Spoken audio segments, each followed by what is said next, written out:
Board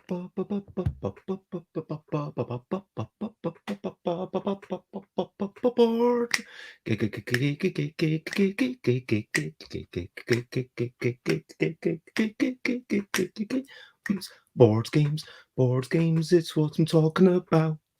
Board games, board games, I'm not gonna shout. I am starting off this morning with a little bit of singing, and I'm going to review some games that might be new to you. I'm going to review Jungle Speed, which is a very furious game indeed. I'm going to talk about Think Words from Ideal, which is about making up words sometimes that are absurd. I'm going to talk about this game Twin It, which is, in my opinion, better than Jungle Speed by quite a bit. I might talk about Happy Salmon, which is about running around and doing physical actions that seem quite random. I'm going to talk about Kamba, which is about chaos and physical stuff and all sorts of blah.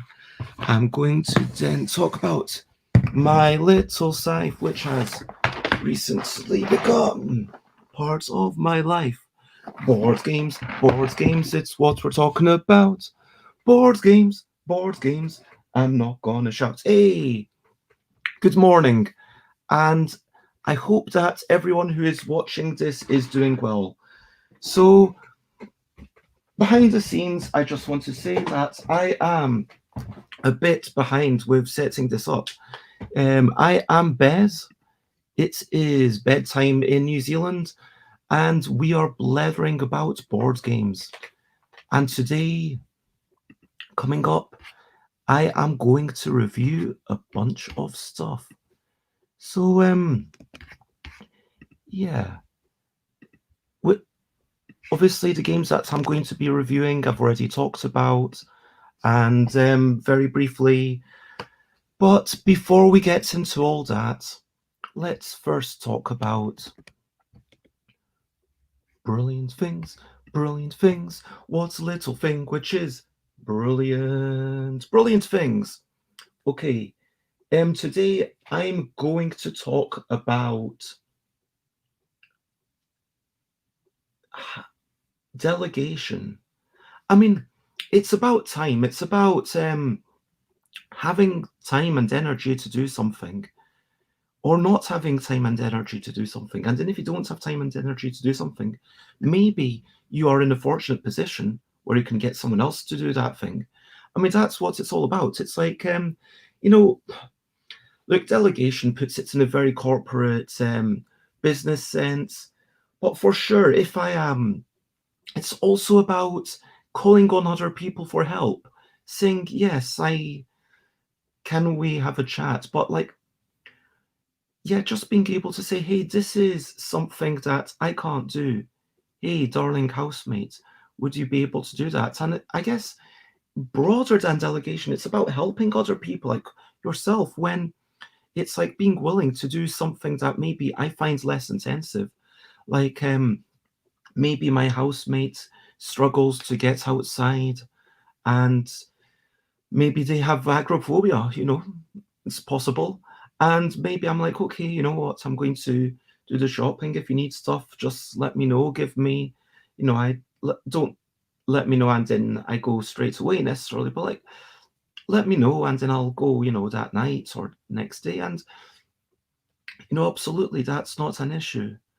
And it's kind of being considerate for, okay, how are we all working, trying to get that symbiotic relationship going. Do you know what I mean?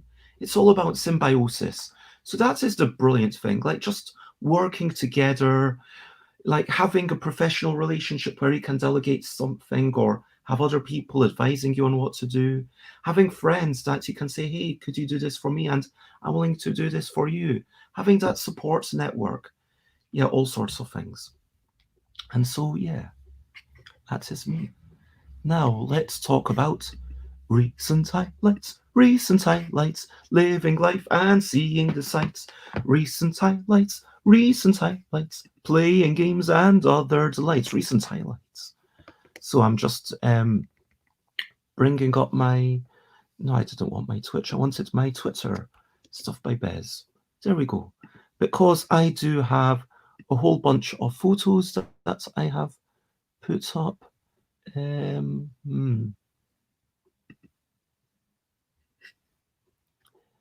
Oh, that isn't the screen. Sorry about this, anyone watching. So I'm going to try sharing my screen one more time, and we will see how it goes. There we go. Okay.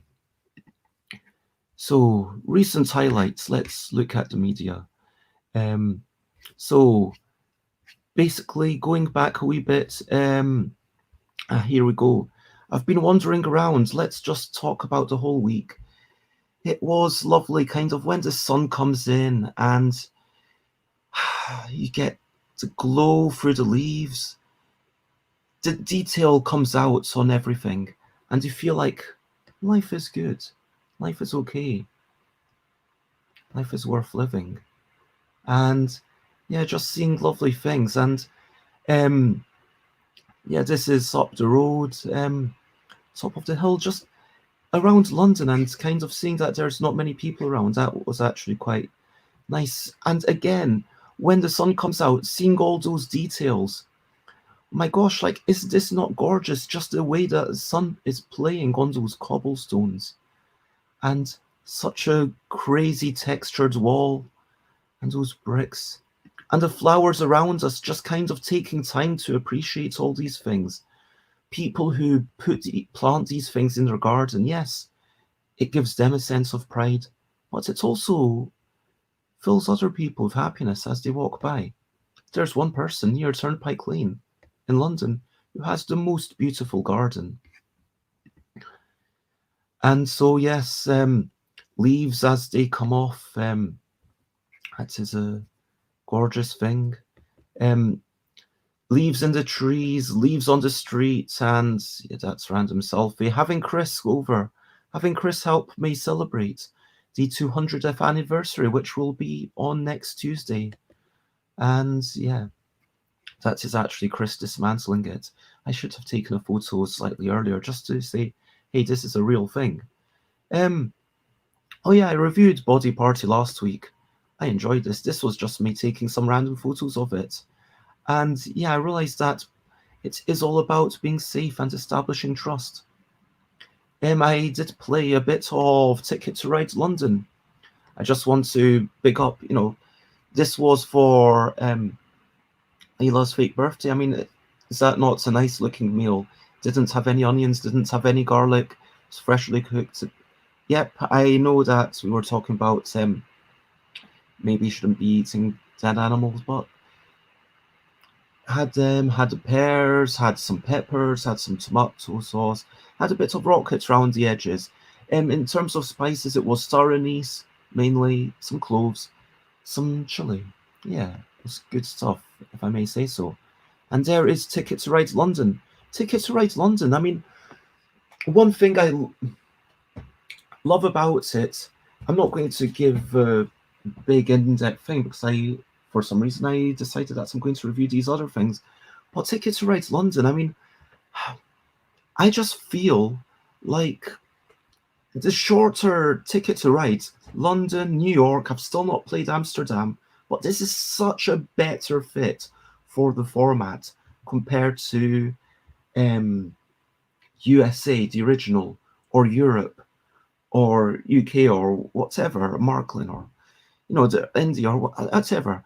Just having this teeny tiny thing, which instead of, like, if you're a bunch of friends who play the original, and maybe if the original is 40 minutes to 1 hour, then this version, I would say, is 15 to 25 minutes.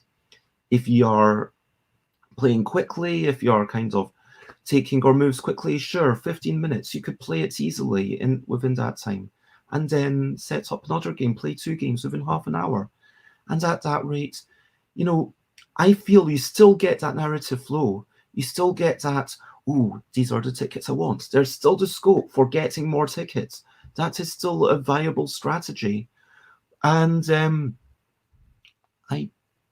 although, you know, taking more tickets might be a risky thing, it's not like the main game where you need to think about the timing quite so much. The timing is a bigger factor here. But for me, that just gives it more tension. Like there's more, I don't know how to say it. Yeah, more kinds of suspense. When is this going to finish? When are we going to run out of cards? When is trains or buses or whatever things you're using, like with the New York version, it's little things. So yeah, here's Ticket to Ride London. Let me make myself bigger. So Ticket to Ride London, it's quite different from New York insofar as the map is a lot more traditional. So in New York, it's a very skinny map, and that leads to a lot more tension. Whereas here you can see that this map, it's just a lot more nicely shaped. And if we move to these, you can see this top-down view that I took. These are the photos that I took. Whoops. So yeah, it allows space for everyone to get on, but there is still a good amount of blocking. It just feels like a nice fit to me.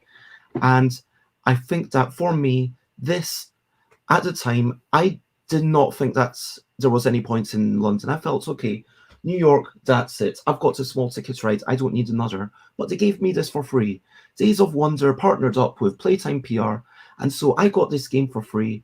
But I am really loving it. And I think that I love this game so much that I am going to take it with me to Thailand. True story. I don't know whether I'm going to take New York with me. I might get rid of it. But, you know, that will be like in a few months. I'm still enjoying having both of them to play for a bit of variety.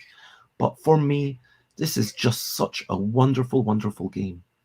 Anyway, I've been also doing some art, like whilst I'm reviewing stuff that I've done, I've been checking out some fluffy cats. This is Oscar, who is almost a dog-like cat, you might say. Oscar is so huggable and comes in and, you know, wants to be your friend. And this is Louis, who is not so friendly, but is friendly to me, which is very nice. And this is Louis cleaning Oscar, which is very unusual for cats. That's the way it goes. I've been playing my little scythe. You know what? Let me talk about Ramen Fury, which I've only played once, and then I'll get to my little scythe. So Ramen Fury, this is a game that I played with two friends, and yeah, basically you've got flavor cards, which are those orange cards. For example, soy sauce flavor, you want unique vegetables. Beef flavor, you want unique meats. And then you've got chicken flavor, which you want either 2 of a kind or 3 of a kind. And you're building sets with, you can see you've got your meats, your Naruto, your chashu, your egg, and you've got scallions and corn and mushrooms as your veg. And then you've got tofu, which tofu is like the best card. Tofu is meat and veg, which is just crazy. And so you're collecting cards from Essential Market. So each turn you get 2 actions. Either you can take cards or you can refresh, which is quite costly, except that when you refresh, if any of them are garnishes, like some of the little garnishes, they give you a point, and you can put that into anyone's bowl.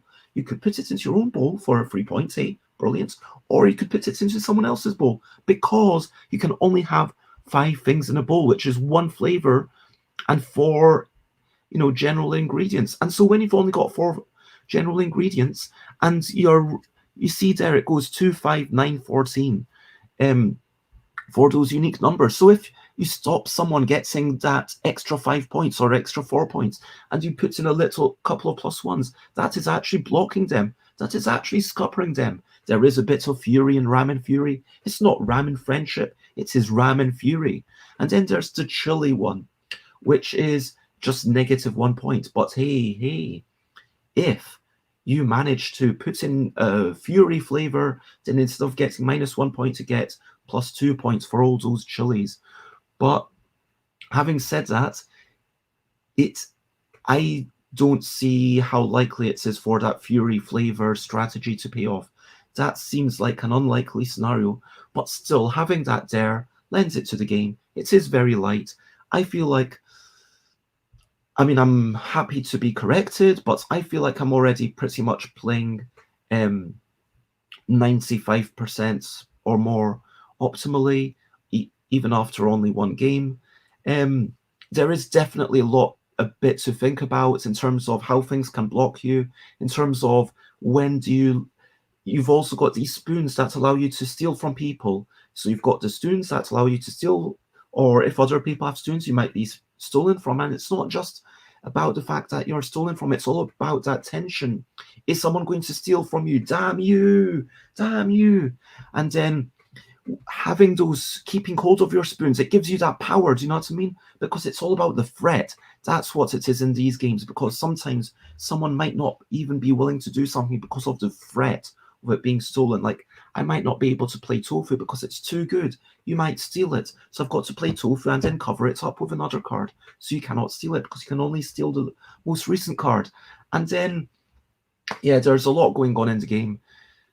For such a light, almost, it feels like, yeah, very, I don't want to say throwaway game, but it's not a game that's going to set your world on fire, but it's a solid thing. And then at the start, when we read rules, it was like, okay, refreshing, that's going to be the second worst action. But actually, because when things come out, and there is a lot of luck, for sure, but because these flavor sachets come out, it's like, okay, I might get to jackpots, I might get to windfall, because I am refreshing the market. Sure, I only get to take one of these four things, but if any of these four things are a garnish, then boom, I start getting to scupper other people. And then the other nice thing is, yeah, the empty the bowl. I mean, I still maintain that the emptying the bowl is basically I've been scuppered beyond recognition. I just need to, oh my gosh, empty my bowl and start all over. That is basically what emptying your bowl is. But it was used and it felt like a useful thing. It feels like if you're emptying your bowl, you're probably already going to lose, as in you're probably not going to win. But it can be a viable strategy. And maybe if other people had been picking on me a bit more, maybe other people should have been picking on me a bit more. And then it's very much a take-that game. It's all about how much you mess with other people and who messes with you and who you give the chilies to when you mess with people. And yeah, there's a good amount going on in this game. So yeah, Ramen Fury, good game.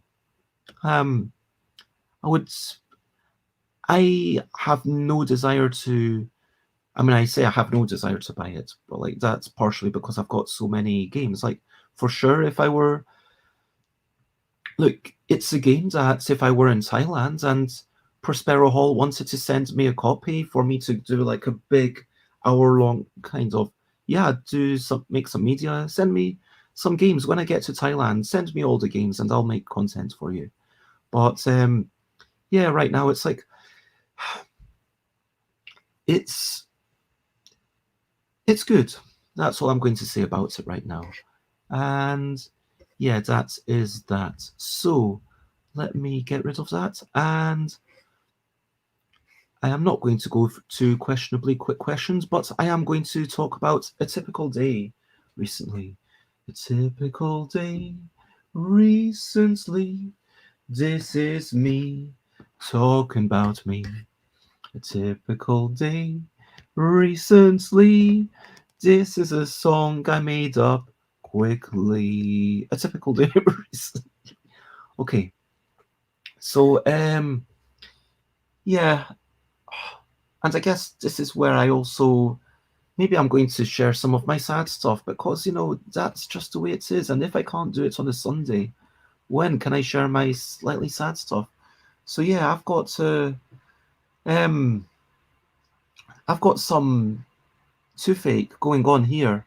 It's I actually, and this actually ties into one of my highlights, that my lovely housemates got me an emergency appointment, and I've got some drugs, I've got some antibiotics, and I've got some dicodeine. Anyway, I've taken that 3 times so far. Took it straight after the appointment, took it last night before bed, took it this morning. I meant to take it 3 times a day.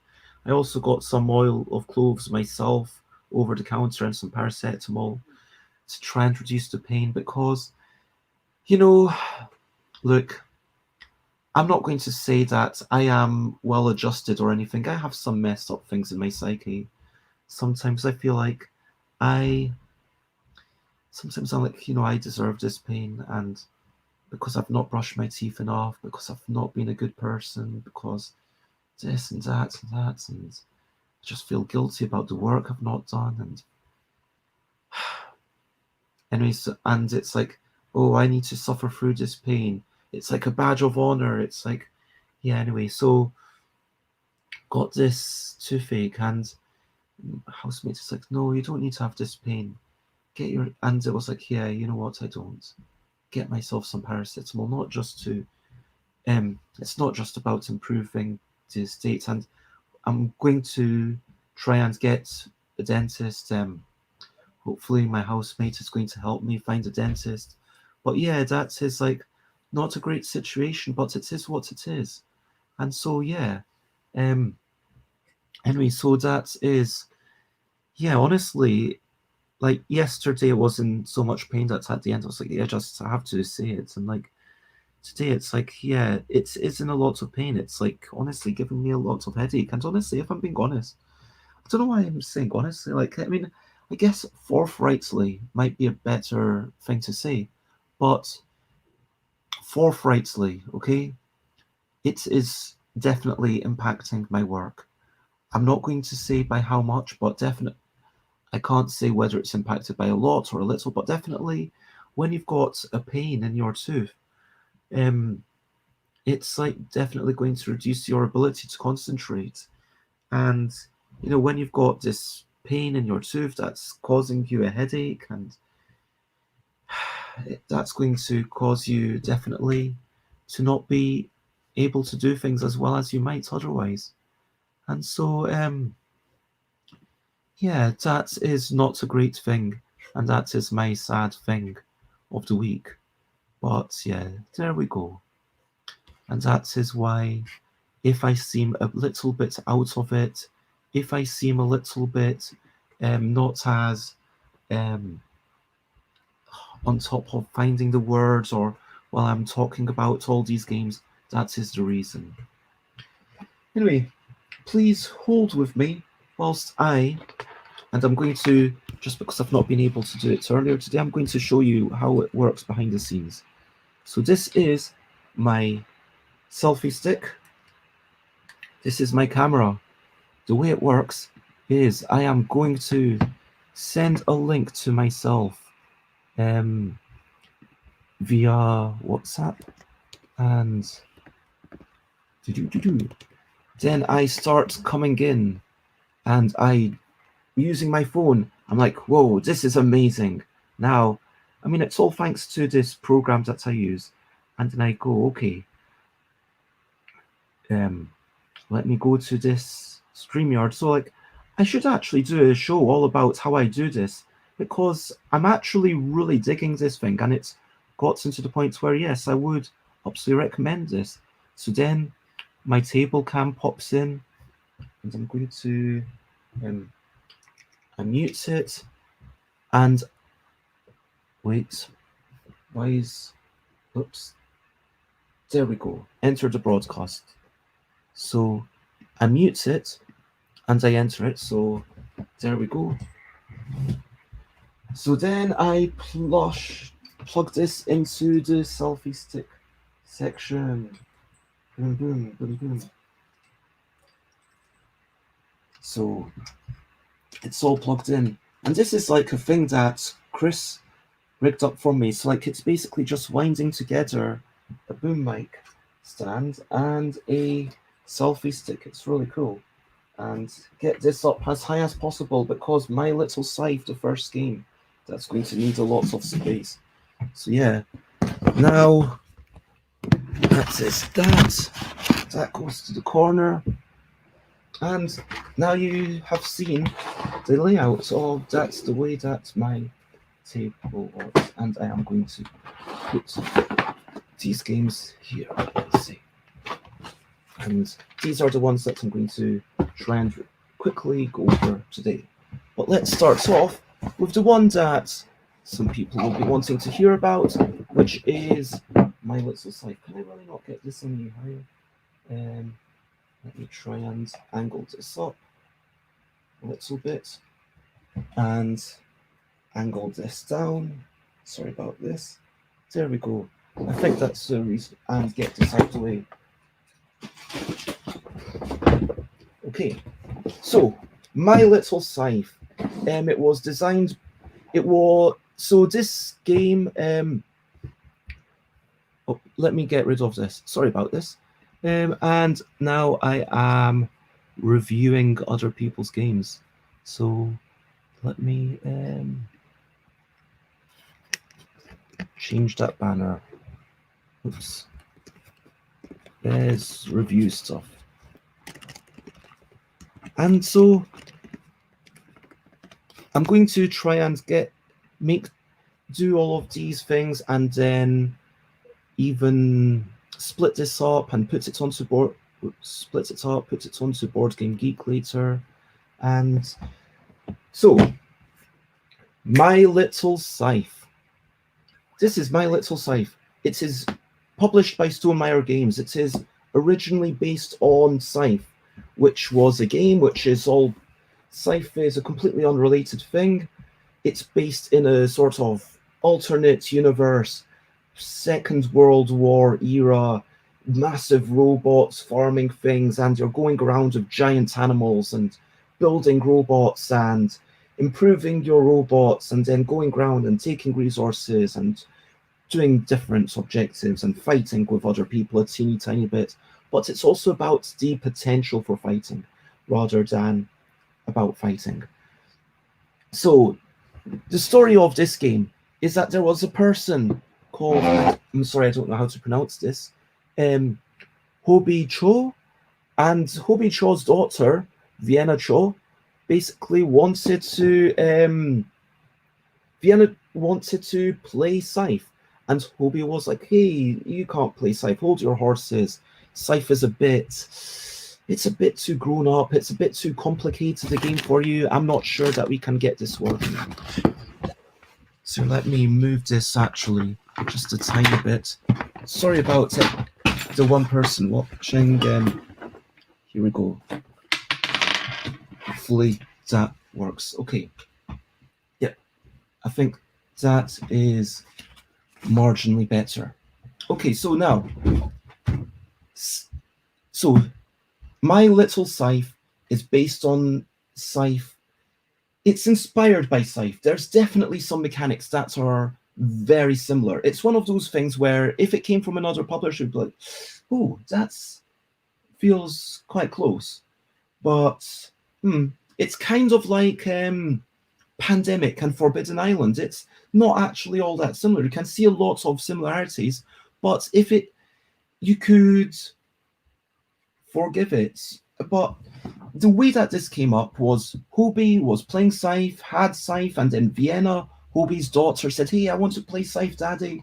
Hobie was like, hey, I'd love to play games with you, but this is a bit too complicated. But you know what we could do? We could make our own version of Scythe, so you could play a game just like Daddy does.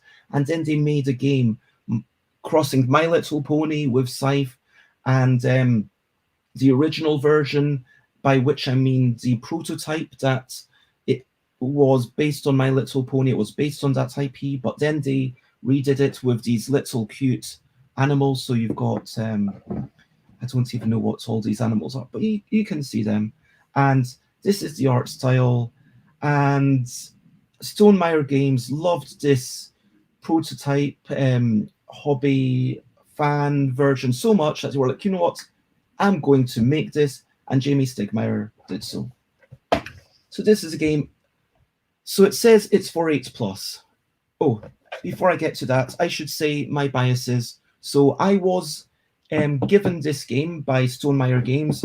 Just for full disclosure, I should like have a little banner at the bottom that says "Full Disclosure." So I'm going to disclose all. So basically, I put myself on a list to say yes, I am interested in reviewing games from Stonemaier Games. And then Jamie Stegmaier got in touch with me and a bunch of other people on that list to say, for all I know, it might have been everyone. But anyway, so Jamie got in touch to say, hey, these are some games that I would like reviews of. We've got some copies of in different places. We can get you a copy. Oh, and what Jamie did is that they asked me to pay the postage. So for My Little Scythe and Tapestry, I paid 18 quid, 18 quid, or the postage of the two of them. For My Little Scythe, I want to say that you can pick it up for about 50 quid. Stonemaier Games does present themselves as creators of luxury products, and that is reflected in the price point. So, as I go through this, it is impossible to kind of separate that out. Like everything is contextual. And I promised to do a review within like 3 months. I said, yeah, I'll do it by the end of the year. And then because of COVID situation, I don't feel comfortable doing a full in-depth review of this yet. I have played it 6 times. I've played it 3 times 3-player. I've played it 3 times 1-player. And yeah, I'll go into my experiences. But yeah, basically, I am going to be reviewing it again next year at some point. So, ages 8+. Thinking back to when my nibblings were 8 years old, I don't think that either of them would have had the stamina for this game. I think it would have been a bit too long and complex for them, but I could see it being appropriate with a bit of help. Definitely, it's not something that an 8-year-old could pick up out of the box and play on their own. That would be completely unreasonable. If you expect your children to be able to play this on your own, you're going to be disappointed. If you expect to be able to play this with your child to bring them into more serious strategic games, then fine. This is not my first game kind of thing. I would say, you want to start off with something from Haba, like, Rhino Hero, or, even something simple like Ticket to Ride London, feels a lot simpler compared to My Little Scythe. And both an adult and a child could potentially enjoy that. Or, some of my own games, not to obviously Yogi or Kitty Cataclysm, but My Little Scythe, it's like, okay, they've played a few games, they know how turn structure works, they're willing to spend a little bit of time, they're not going to get fed up and be a really sore loser. You've gotten to know each other a little bit over the table, then yes, this is a good, my first quite strategic, quite in-depth game, if you know what I mean. 45 minutes, I would say it's slightly on the short side. I would say, especially for your first game, I would think that it would take a bit longer. Playing 1 player, I think our 3 games, in my first game I played with Chris and McCall, it took, I think, an hour, just over an hour. Then we're like, okay, we're going to play it again because we've got a good section of the evening left. We'll play another hour. And then it took pretty much an hour again. And yeah, it's a good quality game. But then 45 minutes, again, especially for your first game, played it with another couple. Oh, let me actually show. So let me, so this is when I played it last week. I played it here. This was my third 3-player game and also the first time I won. My first 2 times. Chris won both of them. And so, yeah, I've enjoyed it. It does have lovely miniatures, and this is how you can see it. Anyway, let's go into it. Whoops. Let me give you a quick overview. So, overview. Random plastic bag. This is a big board. This is probably the biggest board certainly the biggest board that I have ever had the opportunity to put on this table. So let's see if it even fits in the camera. Wow, so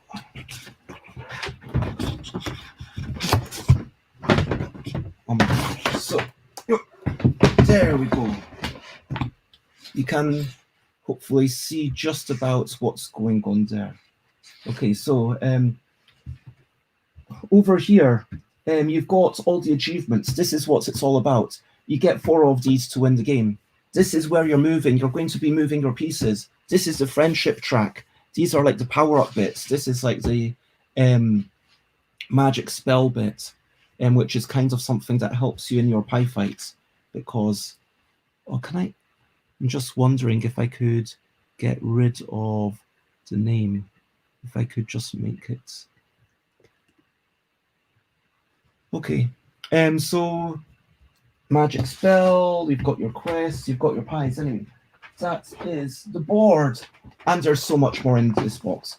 Okay, let me just talk about this as I come through it. This is just, look, I like this achievement sheet. I think they've done a really cool thing here. So, the first 2 times that we played, we can say Chris was the first ever person to win this particular copy of the game at 3 players. And Chris was also the first ever person to win this game in 2020. The previous years, no one's going to fold that. But then Chris was the first to win with the Wolves. I was the first to win with the Tiger. And I was the first person of this age. And Chris was the first person of this age. And maybe if you keep it, I could be the first person, But it's like a way to get everyone's name on the thing, and you can only fill your name up 2 times per game. And so then I played last night 3 solo games, and I was like, okay, I'm going to try and fill up this sheet. It gives you something to do. Like, okay, I managed to win the first time normal, and I got friendships. I thought, okay, managing to get friendship, that seems pretty good. I'm going to remember that. And then second time I played as hard, I lost that game. Oh, well. Third time I won as hard, although I think I might have actually lost. We'll get into that. But I recorded that. I also recorded that I won with the pie fight victory. This is a really nice thing that they have. I like it. My little scythe. Instructions. Yeah, the instructions are generally good. I feel like, yeah, these instructions are good. I had a couple of notes. Firstly, the base camp token, okay, so it says to put it on a base camp token, and my issue was that here in the diagrams, it wasn't totally clear. So I thought that it had to be actually on this intersection. I didn't realize that it had to be slightly off. So basically, if they had increased, they didn't even need to increase the size of any of these. Just shift this up and down slightly and shift it. Basically, what you need to do is you need to go here. Sorry. You don't go so you don't put your token here. You put your token like off the board, like it's a separate hex. And for me, it would have been easier either if those camps were made as a hexagon, which would have been clearer, or if at least they had made it clear here.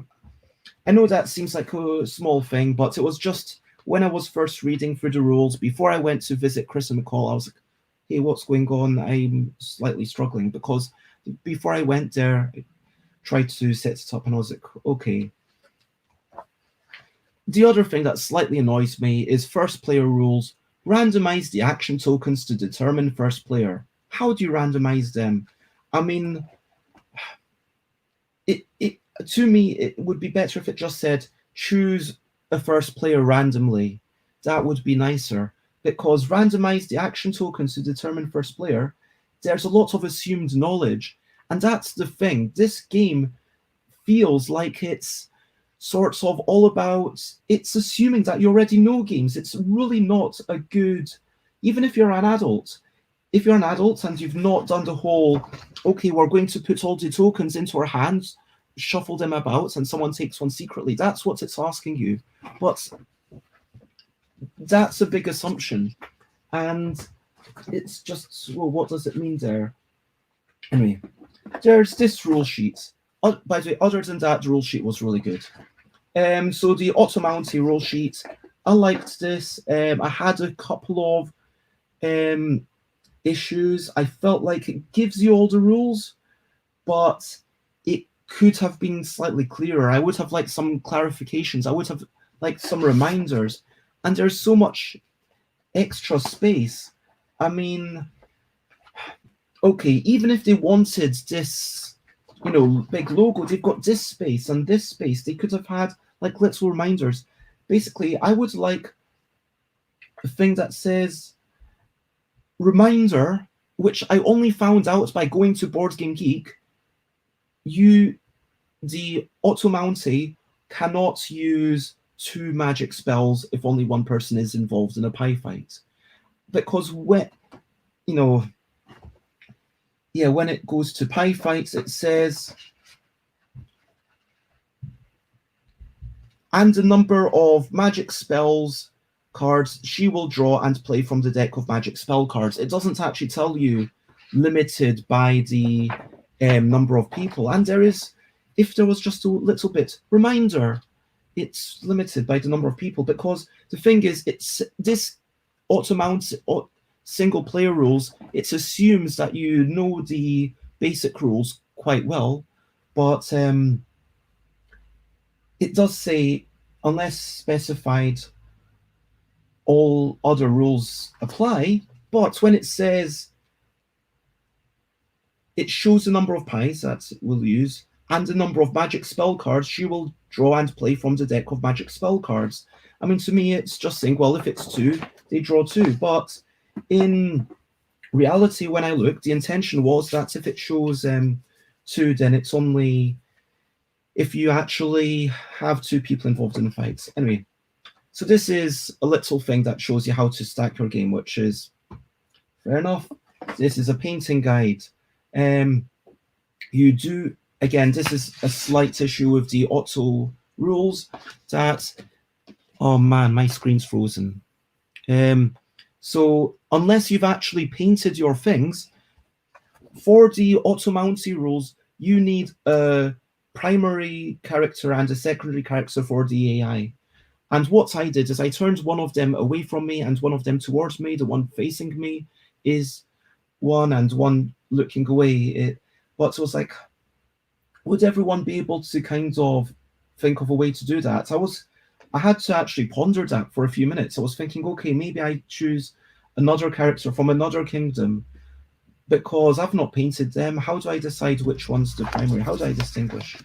Anyway, so that is that. Let me pop that into the top of the box. I need to keep it together. This is your player sheet. This is, oh man, it's really not going well today. Sorry about this.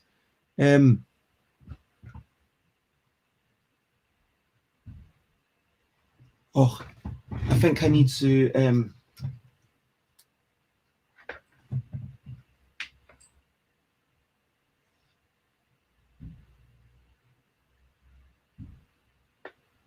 okay, hopefully might be a wee bit better. Sorry about this. Why is this not working? Oh man, everything's just going wrong today. Too fake and phone not working. Okay, you know what? I'm going to restart this. Okay.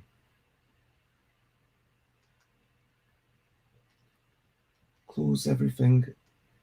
Okay, so look, what I'm saying is that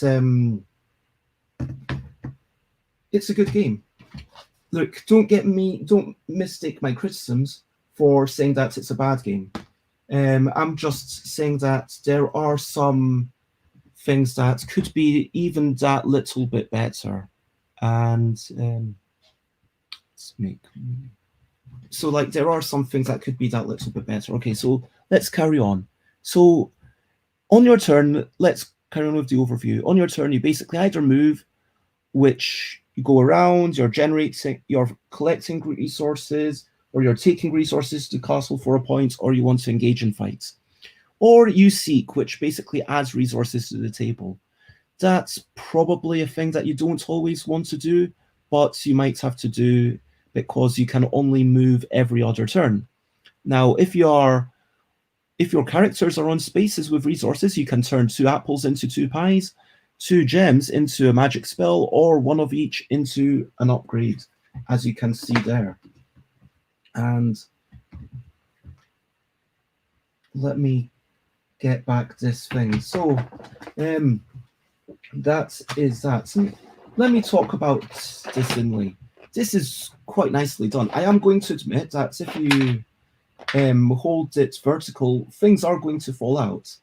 But there's like, it tries to keep each player color separate, and so you've got a little bit for your yellow pieces, a bit for your green, purple, and so forth. And yeah, I know that yesterday we were talking about how plastic is wasteful, but you know, when it's a quality product and when it's something that is going to be kept for a long time, I think that is kind of fair enough. Anyway, sorry, let me start up the table cam again. Hopefully it will not go wrong. Come on, table cam. Table cam, table cam. This is not where I am. Sorry.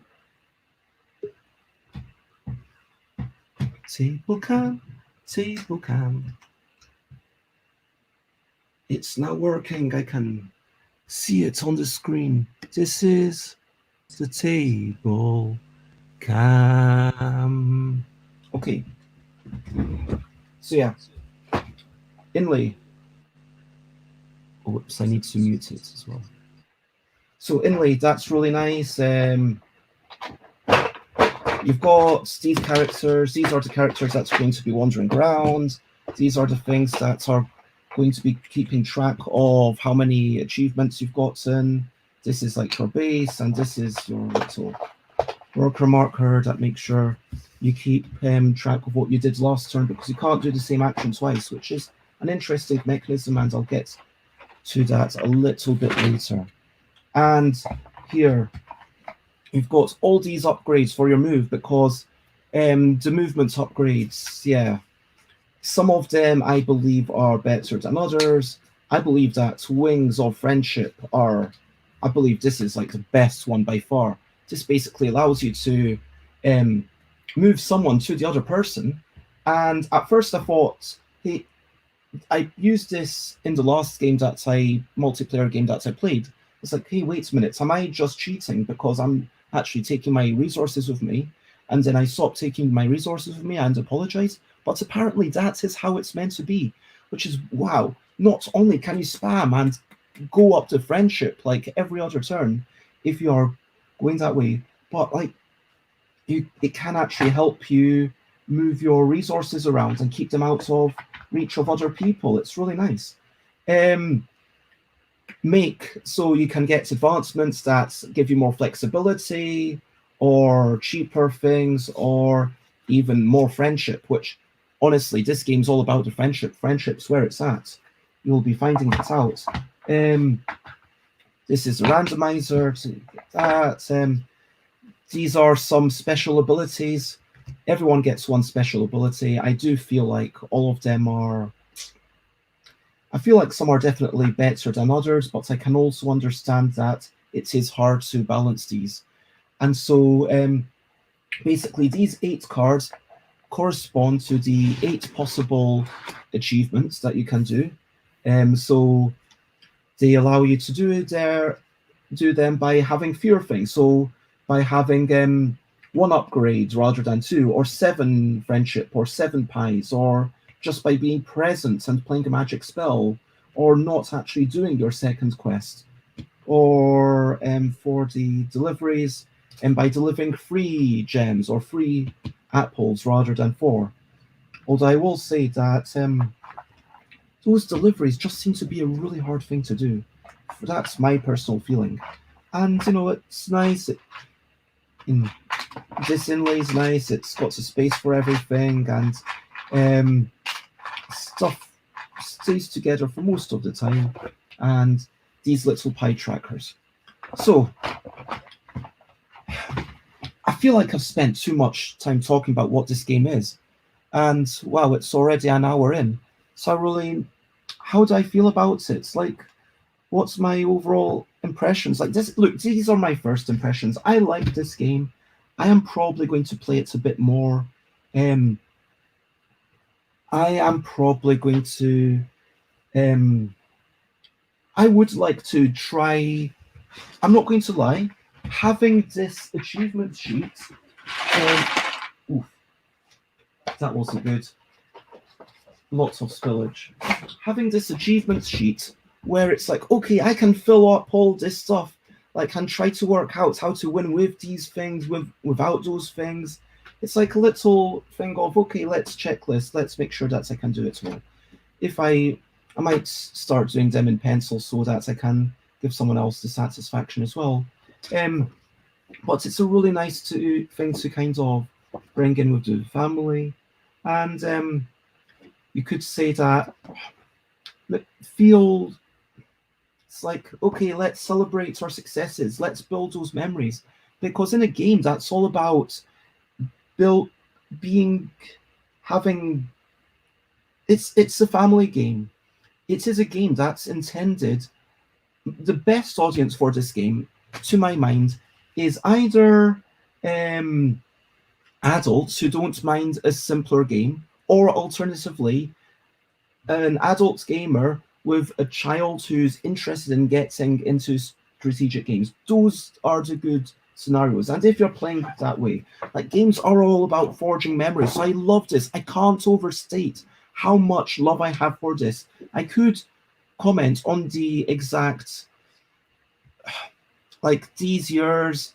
If you only got this game in the year 2020, well, then 2 of these things don't even have any meaning anymore.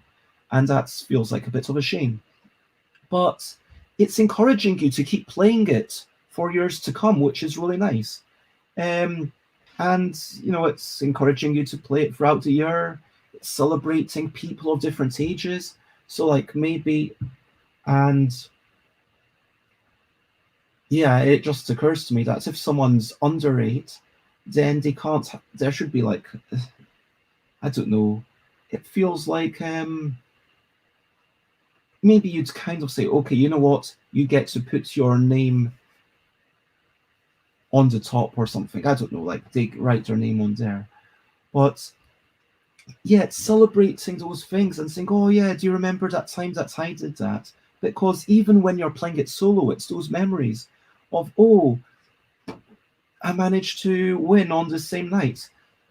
That time when I was listening to Amadeus playing the music, and then I played 3 games of this, and I managed to beat normal, and hard is quite a bit harder. And yeah, it's forging those memories. I love that achievement sheet, and that for me is the biggest design lesson. If there's one thing that I want to steal from this game and take away, that is it. Frankly, maybe I should do that for Categorical. Man, I think I've just talked myself into doing that for Categorical. Blimey. Well, there you go. So yeah, achievement sheets in all future games by BEZ, possibly. We will have to find out. But yeah, what else is there to talk about? Let me show you the photos that I took of me playing my solo games. So this was my first game. You can see that I won because I've got 4 achievements. Yellow only has 3. I play red, by the way. So there we go. Second game. That was so close. This was on hard. It was incredibly challenging. And there was like a fight. And true story, if I had managed to, I had two opportunities, rolling those dice and trying to get white or blue with my resources, but not the quest, because quests can't go on characters. But if I rolled white or blue for the apple or the gems, then I could have,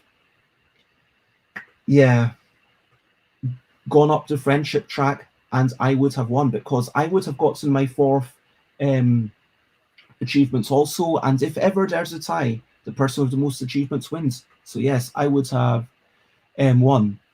And yeah, third game, I did manage to win, although I think I might not have won, because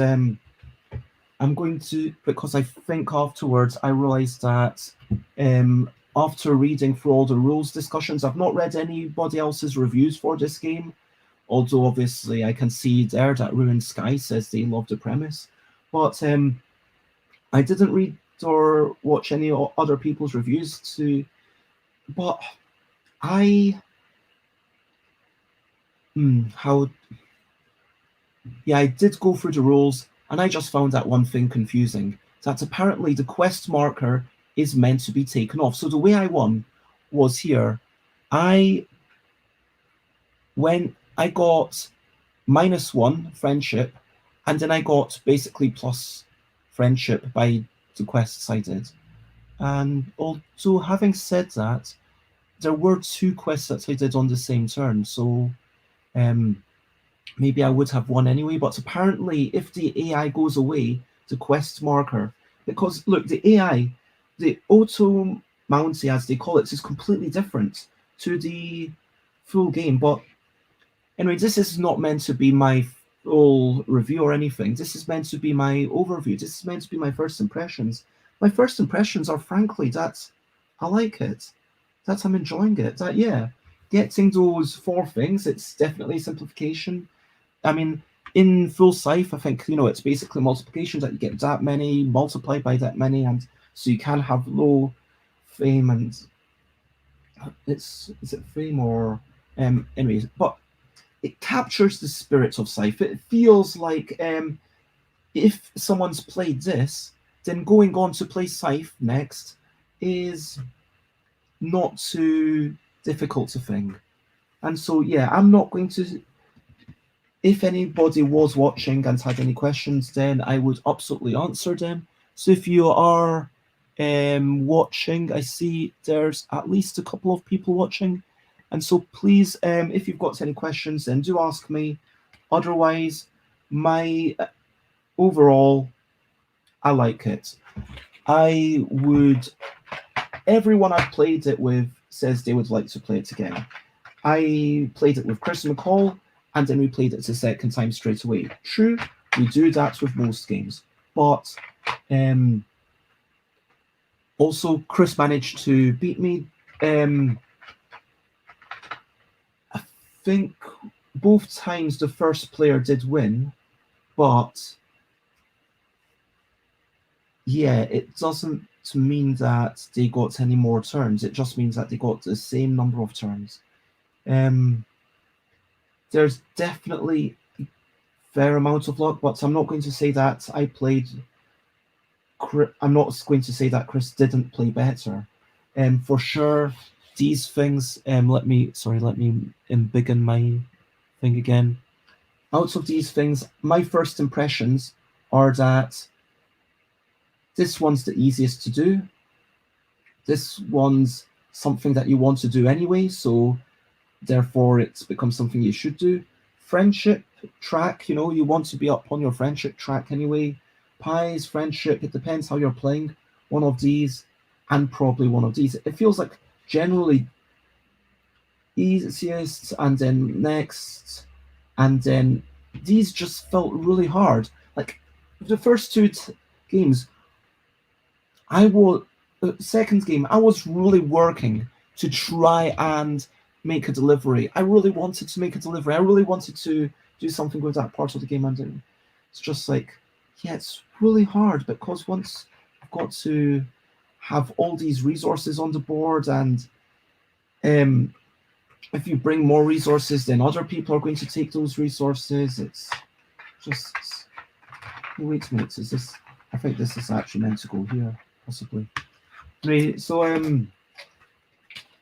yeah, I am not fully convinced about the balance, but in a game that is aimed at the target audience that it is, that doesn't really matter. So my current mood, I like it, would play again, would, yeah, solid. Is it worth like the asking price? I can't say for sure. My initial reactions are no. Initially, I kind of feel like, I don't know, it's like, how much joy do you get out of all these miniatures? Yeah, how much joy do you get if you are likely to be wanting to paint these miniatures? But it's just like, when I compared this to, yeah, Pandemic Legacy, there's so much more game there, but this is a good game. It's, if you've got, it is something that I would say, again, if you're expecting something to have your kids play on their own and away they go, then you might be disappointed. But for something that, if you're willing to kind of take the time to play together, yeah, it's well designed enough. There is a good amount of luck, but that's not a bad thing. So my little scythe, I'm currently enjoying it, and I'll give you more for a review later on, as if that hasn't been far enough. But yeah, let me now talk about Happy Salmon. Happy Salmon, Happy Salmon, you're going to get your running on. Happy Salmon is a fish, and this game might grant your wish if your wish is to run around the table in a kind of very quick manner. So what do you get in Happy Salmon? You get this pouch, which kind of looks like a salmon, and it looks good on your shelf, but it's also slightly awkward if you want to put other things on top of it. And you get all these cards. You've got some purple cards for the purple player and blue cards for the blue player, and you see where this is going. Each player gets one of these colors of cards. And so this is a game for, I want to say 3 to some number. 1, 2, 3, 4, 5, 6. I think it's 3 to 6. Yep. Oh, so these are the rules. It doesn't remind me how many people it is for. That feels like an oversight. That is annoying. Sorry, Dominic. So this is by North Star Games. So let's talk about bias and full disclosure. So I got this game at Essen. I traded for it, and I met, someone who works for North Star Games. They let me trade one of my games for Happy Salmon. It was a game of roughly equal value. I know Dominic Krapachetz insofar as Dominic Krapachetz and I started talking on Twitter. I think primarily because I started playing a lot of Say Anything on my stream back in March, which we're no longer playing because we've gone through all the cards. We've gone through literally all the cards, but it gave us a lot of joy, that game. Anyway, this isn't about Say Anything. So anyway, Dominic Krapachetz and I started talking, and I've got a lot of love for Dominic. I've got a lot of love for North Star Games because Say Anything was one of my first memories. I mean, I almost feel like I should have just done a North Star Games, like Quits and Wagers, Say Anything, Happy Salmon. Those are all the games that I've got. I don't have the Evolution or Monster. Anyway, so I love the team, I love the people, and I'm sad that Satish passed away, but I'm not. And if I trade for something, then does that give me a difference? The first time I played this, it was wonderful. I played it at a convention. It was someone else's copy, and we had so much fun running around the table. It is just riotous fun. Honestly, this is a game that I wish I had designed. This is a game that is so brilliant. I just think it's so supremely simple. It's like, yeah, you did a really good job. So how does it work? And I'm just going to again say I'm really annoyed that this doesn't tell you how many people it plays with. What's up with that? And it's designed by Ken Gruel and Quentin Veer. So let's say you are purple, because purple is the best color. So you flip over a card and switcheroo, switcheroo, switcheroo. You start shouting it. You look around the table, you listen to people are listening, and then you're trying to get someone else who's shouting switcheroo. If you both shout switcheroo, kind of might be making a hand action. So this is a hand action for switcheroo, switcheroo, switcheroo, switcheroo. And then you run around the table, literally, and then you swap places with them. And then you'd throw this into the middle of the table. Literally, just throw it. Don't throw it onto the floor unless, you know, you've got an empty space on the floor where you're making sure that no one goes onto, but try and get it somewhere that the cards are kept safe. Anyway, but this is a high riot game. You know, these cards might get trashed at a certain point. Switcheroo, switcheroo, and then you do it again, finding someone else who also has a switcheroo at the top of their pile, because maybe blue had, and then maybe blue's got Happy Salmon, and dark blue has Pound It. And then I flip over and it's pound it, pound it. It's, oh, wow, we're both pound it. And then we pound it. So pound it means that, you know, you do that. You kind of. And then you throw them into the middle. And then you go through and then you might pound it again, find someone else to pound it with, high five. And then you know what a high five is. And then wow, what? Okay. Happy Salmon. This is a funny one where you kind of slap each other's forearms, so like that. And yeah, this is insane. Like, I mean, it's just joyous. And switcheroo, high five, Happy Salmon. So there's 4 possible activities. What I like, okay, I think there's a slight issue with switcheroo in that it adds arguably too much chaos to the game, because you can't tell exactly who you are switcherooing with. Because this is the one downside of the game. Let's say there's 3 people with switcheroo. Let's say it's switcheroo. You know what I mean? Like switcheroo and this switcheroo. There we go. And then it's like, okay. And then let's say there's these other people playing, so that also adds to the chaos. There's this color and this color and this color are also playing, and it's okay, switcheroo. And then I run over there, they run over there, and then it's okay, wait a minute, okay, okay, let's just forget it. Because what can you do in that situation but just accept that this game is kind of the sort of party game where you can't maybe rule everything with absolute precision. Now, conversely, Happy Salmon, high five, pound it. It's very clear who you're doing that with. You can only do that with one person. Now, I love this game. I'm going to keep this. I am taking this game with me to Thailand. True story. I think this is just that brilliant.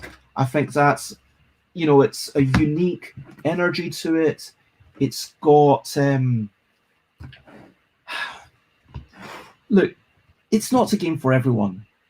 If you don't want to be running around the table, this is not a game for you. If you don't want to like sap people, if you don't want to pass on COVID potentially, this is not a game for you. And this is potentially a really bad game for infection. Maybe make sure that everybody washes their hands before playing this game. You might want to say, okay, everyone, wash your hands and forearms. Make sure you use some sanitizer.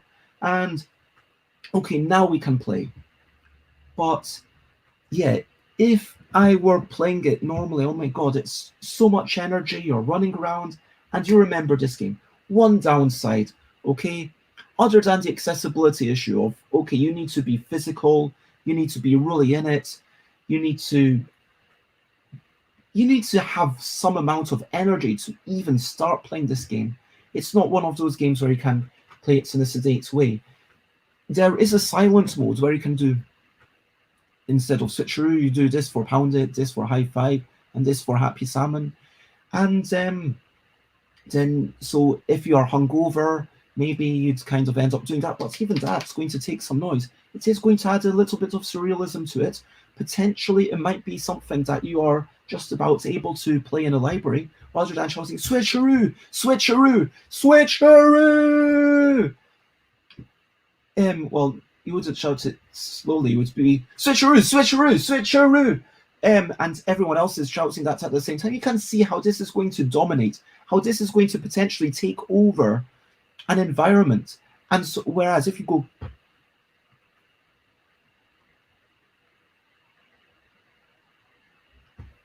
and then you run, so that is going to be a less invasive game, let's call it. But for a game that you play in the park, for a game that you play in a jovial setting where you're allowed to make noise, for a game that you need a space around the table. You need to be able to run around the table. And the other bad thing about it is that it takes quite a bit of time to set up, because during the game, look, everybody's throwing their cards into the middle of the table. Like, even in a free-player game, it's like, I don't need to illustrate this, and I couldn't because I don't have 3 pairs of hands. But imagine, like, all these cards are going into the middle of the table and are all mixed up. And it's, oh, now we need to spend a good minute or 2 minutes putting the things together, and that doesn't sound very long. 2 minutes, oh, what are you complaining about, BEZ? What are you on about? But this is a game that takes about 3 minutes to play. Having said all that, as long as you are, as long as you're willing, as long as everybody is okay with packing up, it can arguably give the game sequence a nice kind of punctuation. So it's like high intensity, play the game. Okay, now we gather and then we chat and then have a little bit of a breather. Okay, now we play the game again. Then we have a bit of a breather. So I would say if you are playing it as a series of games, that's actually quite nice. Basically, don't play the game with people who aren't willing to pack it up with you. Otherwise, this is a brilliant game. I love it. I adore it. I'm going to take it to Thailand, and I'm going to play it with everyone who is up for playing it with me, as long as it is safe to do so, and probably when I go to Thailand, because infections might still be a thing, ask people to wash their hands before playing. And even after COVID is no longer a thing, it feels reasonable to think, yeah, let's wash our hands before playing. So put that to the back of me. What's else? Okay. But yeah, in analysis, Happy Salmon, brilliant game.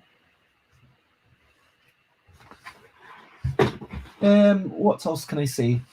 I wanted to talk about a design lesson for each game that I review, and I think that my design lesson here is just a bit of, there's so many takeaways. Firstly, it reminds us that there is so much more to be explored. I mean, in this day and age, yes, by having something that uses your physical body as a playing piece. I mean, yeah, sure, I did it with Yogi. Twister was possibly it certainly popularized the concept of body as playing piece. Then there's Twister Hoopla, Body Party, Yogi, Dancing Eggs, I should say, and then Happy Salmon. And there's definitely more ways that this could go. So I think that's like my design lesson, that there's a lot more games to make, and yeah, games can be a lot more than they currently are. Now, let's talk about Jungle Speed, or rather, let's talk about Jungle Speed, the expansion. By Tom Varsho and Yako. I don't know. Oops, that's my cards because I don't want people to nick this game. And there's the totem.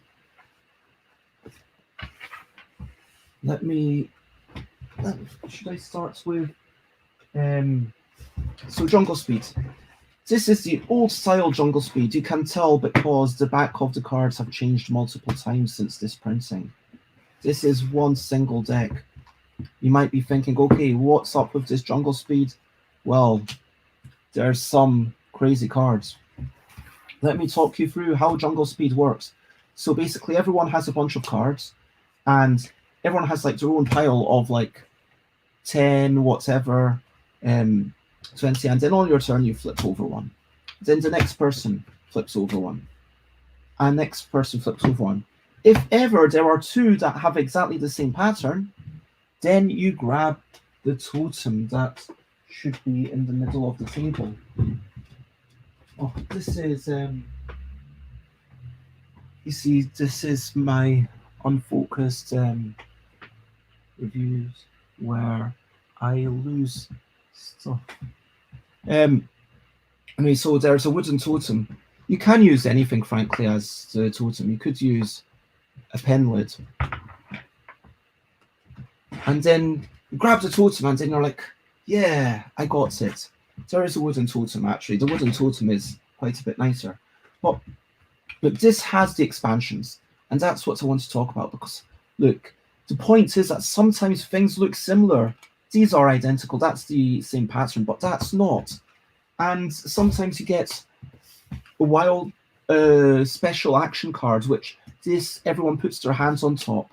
Sometimes this game, I love it because of the graphic design. Just wee tweaks that make things look slightly different. Like, no, they're not the same at all. And, oh, are these the same? No, they're not the same. You see, like, kind of having that split second of, wait, is this the same? Is it not the same? So if you grabbed a totem and you are correct that your thing was matching someone else's thing, then brilliant, you are a winner. And you get rid of your face-up cards and you give them to the other person. Conversely, I mean, like, look how evil this is almost. And so there's an element of glee, of sadism to this game, where this game, the rules are not that amazing. I would say that if you compare it to Snap, there's two big differences. Firstly, you've got a totem that you grab, not filmed. Secondly, you've got a you're trying to get rid of your cards rather than take cards. Having the totem that you grab means that it's clear who was first. Trying to get rid of your cards rather than take cards, basically it means that it feels easier for it's possible for to turn this into a big group game and for one person to run out of cards and say, yeah, I win, and that's when the game's meant to end. I mean, imagine if you had to say, oh, I lose and I'm out of cards and now I'm not playing and we play until one person wins and gets all the cards. That would be rubbish. But here it's like, okay, first person to be out of cards wins. It flips it onto its head, and that's quite a nice thing. And you've got these special action cards. So in the base game, you've got everyone grab the totem. First person to grab the totem gets rid of their face-up cards.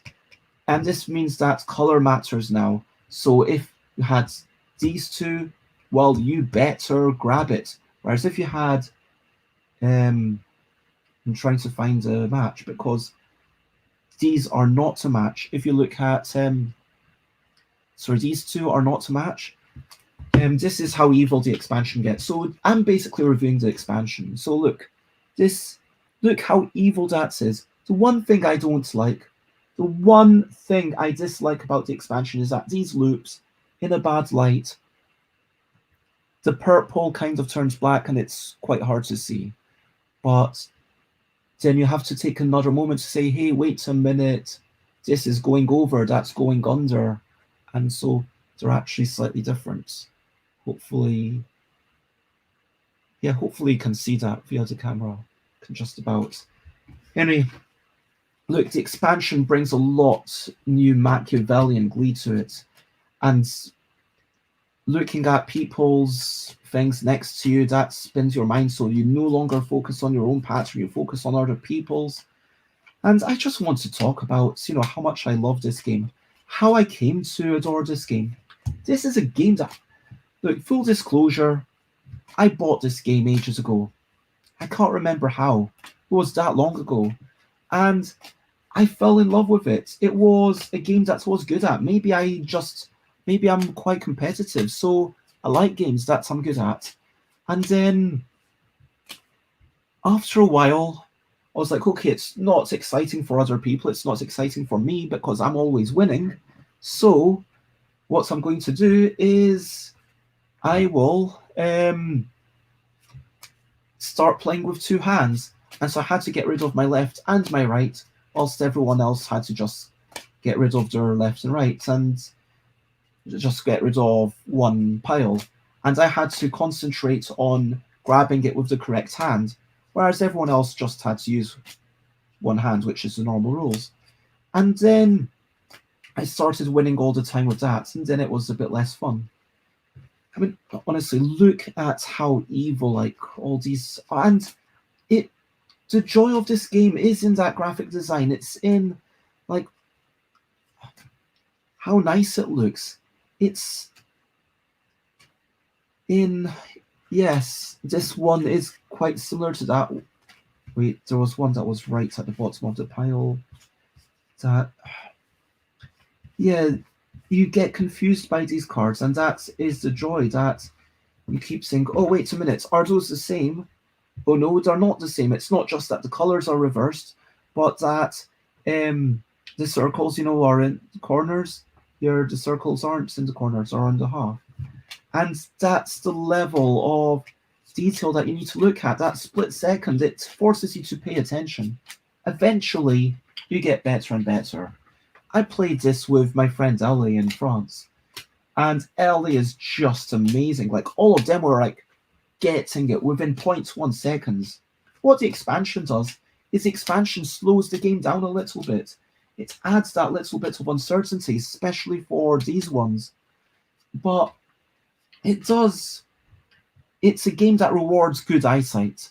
It's a game that does reward knowing the patterns, because as you play it more and more, you do get to know these things. And eventually someone just becomes really good, and then it's kind of sad. And sometimes when people get really competitive, it can sort of... you fear for the physical violence. Like, if you've got even like nails like this, so my nails aren't that long. Don't know if you can... Hopefully I can get it to focus. So, but even here, like, someone might, push back these nails in the heat of the moment, and like, just because of... And yeah, you do need to have short nails to protect yourself. And it's a game where you might get scratched. It's a game where the totem might go flying. It's a game where the totem might go and fly in someone's face. There is that possibility. And yet, it is a lot of fun. And I'm not sure. I'm not going to take this to Thailand with me. I love it. I love it so much that for a birthday party that I had fairly recently, I reached out to Tom. One of the creators of the game. I found their contact details on the internet, and I reached out to them via email, and I was like, hey, I really love your game. I would like to run a championship for my birthday.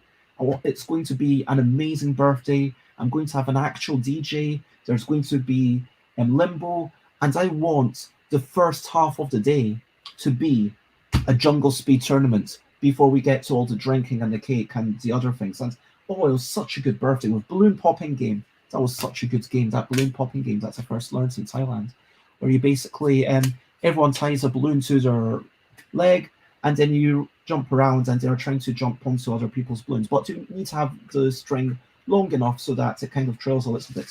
Anyway, so I had my tournament, and Tom reached back to me to say, yeah, sure. Sorry it took me so long to get back to you. I was trying to get free stuff for you, but I couldn't quite manage it. But I did this tournament. There was some free stuff that I got from a local shop that they said, yeah, just give us a shout out. And then I believe that the official World Championship, and possibly the only official World Championship, because I called it that. Tom agreed, it is one of the designers of the game, so therefore I think it's official. And I don't think that Asmodee is that big on having like competitive play for this game, because it's maybe not in the spirit of what they see as the best version of this game. But for me, I would love to see more games that people consider silly to be played at a high level. I mean, maybe I wouldn't join in, because I've realized seeing LA and meeting them, wow, there are people who are way better than even me, and that was pretty good. But this is the kind of game that I would be super excited to see played at like a top level. Like if you had an actual prize at stake and like some sort of trophy to say, hey, this is a game that you can play seriously, and as long as no one gets physically hurt, it's still a good time. That is the one bad thing. And let's talk about the expansion specifically. The expansion is nice. It slows down the game.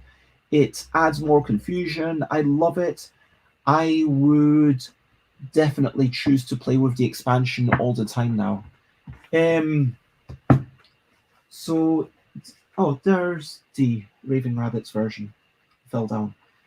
So, why will I not play Jungle Speeds? Why will I not take it to Thailand? Well, the reason that I don't like it is basically because once one person is much better, it's not that fun for anyone else. It's kind of, okay, that person's going to win all the time. It's not that brilliant. And yeah, it does get a bit violent at the top level. And so that is why I love Jungle Speed. I freaking adore it. It is... I will never get rid of this because you cannot buy this anymore. And I always want to have this. It's got so many memories attached. This is one of the games that I love the most in the world. But if it were 5 games for Doomsday, I would not be taking this. Let me talk about... and if you're interested, I'm also going to talk about Jungle Speed Raving Rabbits and Twin It, which, for a spoiler, Twin It by the same artist, Tom Verschaw, and rules originated by Tom. Yeah, for me, this fixes a lot of things. End of review. Okay, so next review. So from the same people who brought you Jungle Speed, you get Jungle Speed Raving Rabbits. You can see that this is a bit dirty. I mean, possibly I should put it through the wash, but I'm a bit worried about what the washing machine might do to it. But look, this is Raving Rabbits. It's just fun. And the reason that I bought this, the reason that I wanted the Flower Power version, is because I just wanted new cards so that it would put me on an equal footing again. New cards to learn. And okay, so every copy of this game had a unique little figurine. This was an athlete, and you can see it's like got quite a weak point here. So I'm going to actually move this way. Okay, So yeah, it broke. This was maybe not the best thought out thing, but apparently there were like a whole bunch to collect, which is crazy. And yeah, I'd love to see more kind of tie-ins like this. And it's not squeeze. It doesn't squeak. It does kind of. It is hollow, so I have managed to do that. But yeah, there's no. Oh, there's a little hole here, so it lets air in and out, I guess. But yeah, this is something. Ow! Ow! Ow! Ow! Ow! Why am I hitting myself? Yeah, it can hurt, but you know it's going to do less damage than a bit of wood to your face. So this is a bit safer. Anyway, so there's a few. I'm going to assume that you understand jungle speed. So jungle speed, everyone's got a pile of cards. Flip them over on your turn. If it matches, then you grab the totem. Now, there's a few new things. Firstly, all the graphics are new. So what matches, what doesn't? It's a whole new world. It's a whole new world. And then the second thing that they've got, so you grab this, and then someone else grabs the figurine. You can also grab it yourself, but you can't do it with the same motion. So you can't do... What you cannot do is you cannot do that. That would be cheating. But you could do, even if it's in midair, you could do that. You could do... No, I don't think I think that's against the spirits. I would house rule against that. But you can definitely take that, then that. I think that's if you actually kind of throw it towards yourself. That's kind of... I don't think it's specified, but don't be doing that. That's clearly cheating. Anyway, so you see all the cards. Like, they are crazy. I mean, my goodness, like, it's just more representational. It's eyeballs. It's... Oh yeah, so what actually happens if you take the figurine? Just so basically, this is the little figurine. It allows you to get rid of one card. So this one, you get rid of all the cards. The figurine, even if you aren't involved in the match, you get to grab the figurine and you get rid of one card. It's a little bonus. It adds a little bit to the game. I enjoy that, and so good addition. Different art, I like it. It's like boom. This is the same. Okay, that's different. There's definitely some. The eyeballs are harder. Okay, this one. This means you've got to now grab the bunny and not grab the totem. Sometimes you've got like the bunny with the spatula or the toilet paper. So yeah, these eyeballs, for me, those were the ones where it's, oh, okay, some of them are in front, some of them are behind. And again, it felt like, I don't know, like if they'd made, I don't know, taken away, I don't know, removed one from the background, because it feels like one of those things that this benefits the person who's played the game more. Because once I've played the game more, I'm like, okay, I know how to watch out for this, to say that these are completely different. Like, in case it isn't clear to you, let me show you. Remember that color does not count. The thing that does count is that the little eyeballs are in the back, the little eyeballs are in the front. Anyway, so that's the thing that now you know. Now if you play it, you'd watch out for it. You would know what's up. But everything else, it's clear to see. It's joyous. I'll explain those. Special cards, just like the initial game. And I really like this. This game is one that, if I were to actually play Jungle Speed, I would probably prefer to play the Raving Rabbids version. So let's go into the... Oh my gosh, this is ridiculous. So in this version, we are the totems, and we need to do this. And we need to go, wah, like do little rabbit things, and then go, wah, do rabbit things to our like neighbor. And then the last person to do wah gets a penalty. This is rabbits grabbing the totem. In this one, if you are the first person to grab the totem, then you get to put your cards underneath. You get to get rid of a bunch of cards. It's exactly the same as the normal game, but with different graphics.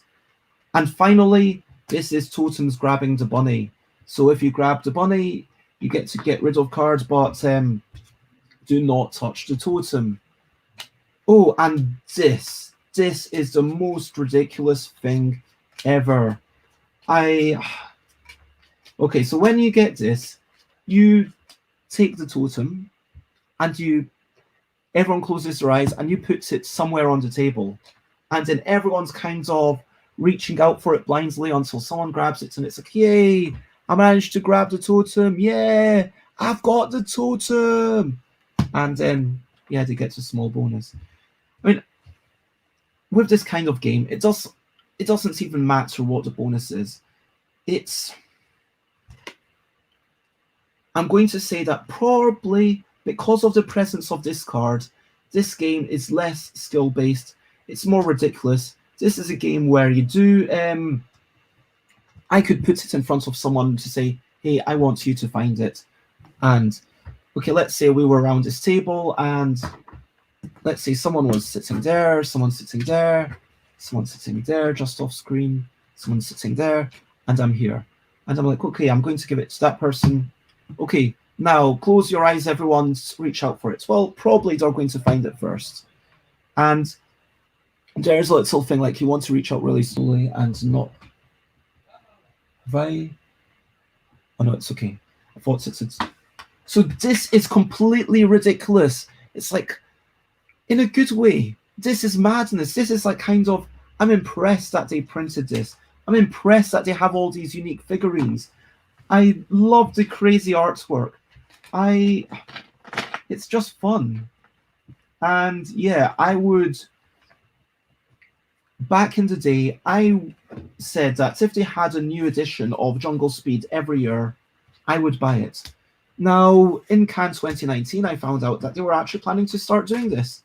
And they had a special edition for 2019. But it was nice graphics, but the fronts of the cards were all the same as the original. What I really wanted was like, you know, expansion packs, new graphics, same rules, but just a wee twist. Like what they did here. But no, I mean, sure, what Asmodee are doing is probably better from a financial perspective, but it's not as exciting. But yeah, back to the point. Is Raving Rabbit... Look, this, if you try to get it, is going to be an immensely expensive game. Probably, because it's out of print. And I don't know. How much would I pay for it? How much would I sell it for? Like, if I could buy a second copy to give someone else, I would buy it for £30. I think 25. Yeah, 25. That seems reasonable. I feel like it's a really good game. If it was someone who already loved Jungle Speed, and I know, okay, Abby, you love Jungle Speed. Okay, I'm going to give you a present. Or Ellie, you love Jungle Speed. I'm going to give you a present. How much would I pay for this? Okay, if it was Ellie, because, you know, I would pay £40 if someone out there has like a copy that's, you know, I think that would be a really nice kind of to say thank you, Ellie, for being a wonderful friend. And it's going to get trashed, but you're going to have lots of fun with it. It's going to be a little bit different from Jungle Speed. It's going to inject new life into the game for you. And you're going to have lots of fun with it with your friends. So yeah, basically, if you're a big lover of Jungle Speed, then, you know, you need to make that decision. You need to make that call. And let me make sure that I don't mess up the cards. I mean, I'm already... Whoops. I'm messing up the rule sheet. That doesn't matter. But, yeah, there we go. Jungle Speed, Raven Rabbits edition. I love it. I would not sell this version because, I don't know, I love it. And look at that. It's so cute. And even though Jungle Speed original has more memories, I really love the extra critter at the top that adds a little bit of strategy. It adds a little, not strategy, it adds skill. It adds skill. It adds the ability to go boom, boom, quickly. That's what it adds. It adds the extra reaction time. I think that for my money, this is a better game than Jungle Speed. I think that basic Jungle Speed is good. Jungle Speed with the expansion is better. I would say that Jungle Speed Raven Rabbids is also is equally good to Jungle Speed plus the expansions. Yeah, that's my opinion. And if you are interested in hearing more, I'm now going to talk about Twin It. End of review. So, from the person who brought you Jungle Speed and Jungle Speed Raven Rabbit, you get Twin It. Twin It. Okay, so this is special. Look, I'm not going to sell this because not only is it the can edition, you do get the board game edition. I'm going to talk about what's slightly different, but also it is signed. So I've got a special. Oh, it's anyway. So that's a special message from Tom. It's this little thing that from there you've got this for all their other games. The petit jeu pour tout. The little games for everyone. It's quite a nice pun, I think. My French isn't good enough to say whether it's a good pun or not. But I know that I don't know. I like the pun. Okay, so ignore the exact graphics because there is a version of Twin It with completely different graphics. But the way that this works is that everyone has a pile. You might remember these rules a little bit, see the similarity from Jungle Speed. But anyway, everyone has a pile. On your turn, you turn over one card and you put it into the middle. Now, this is a key difference. You're not building up your own personal area. There's no personal ownership of these things. It's just a big mishmash of stuff. So then the next player would turn over something and so on. So you're flipping over stuff into the middle of the table. Boom, boom. Let's keep going until there is a match. Now, lots of these things, unlike Jungle's boom match, and then you put your fingers down on the two matches, and then you get them. Yes. So let me move this up slightly. I got a match. Even though I'm not playing against anyone else, I was guaranteed to get it. So you carry on, and everyone flips over one at a time. And then, I'm sure that at some point someone's going to be like, oh, there's a match that BEZ missed. Oh, there we go. And so you get the idea. Once you get a certain number of things, once you get fin de partie, once you've got 5 matches, that is the end of the game, you win. So, yeah, we don't need to keep playing. You got... And an interesting thing is there are 3 of every pattern. So let's say another one came up. Let's say there was another.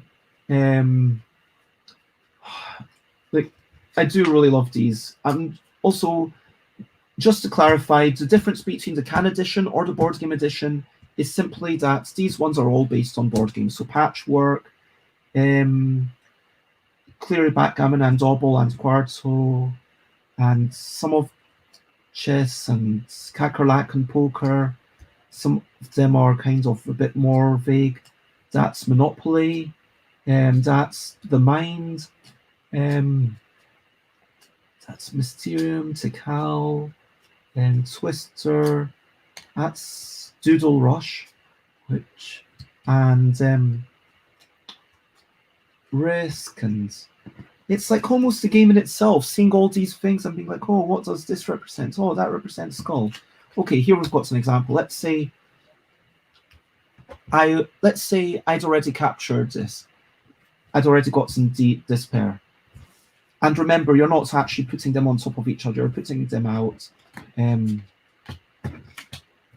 individually. So let's have got this pair, and then I flip this over. Now, someone could go like that and actually steal my pair away from me. you don't know whether the third one is ever going to come out or not, because maybe the third one's already been captured because they're double-sided. And so maybe the third one comes out, maybe it doesn't. But it's that tension of, okay, you've got to, it's not safe. Then you get your finger in someone else's proverbial thingy, you know. It's like, boom, I'm stealing your thing back. Now, there's a few reasons why I think this is a much better game than Jungle Speed. I think this is like Jungle Speed plus plus. This is like, speaking of Jungle Speed, here's like an allusion to Jungle Speed. The thing I love about this is, firstly, putting your fingers down is a little bit less violent than grabbing a totem. Second thing I loved, team mode. I love team games, and so in team mode, one person puts their finger on a card, the other person from the team needs to put their finger on the other card. I like that. You know, it adds, you know, just if you have one person who's clearly the best, then other people are going to then mix up the teams, start playing teams, and it'll all work. It'll all be good. There are, unlike Tom Vershaw's poster, which was really evil, if you see something that's similar, you're going to, okay, that'll be it. But at the same time, there are limited colors used. So because it's only the yellow, orange, blue, and dark brown, it's definitely adds to a sense of confusion. And there's going to be a whole bunch of things with a very incredibly similar color scheme. And just trying to keep track in your mind, which ones have I seen before, which ones have I not? I'm never going to get rid of this game. I love playing it, and also it's been signed. I have to admit, I don't know whether I will take this to Thailand, because it's too precious to me. I might actually buy the basic Twin It, because, you know, I feel like it's just such a joyous activity. It's so much fun, and I have had so much fun with it. I feel like being confused by the amount of stuff on the table is more enjoyable than seeing that thing. And because Jungle Speed, it feels like Jungle Speed, it's fairly flat. You know what I mean? You get, once everyone's got a card in front of them, you don't get any more information. It's like Twister.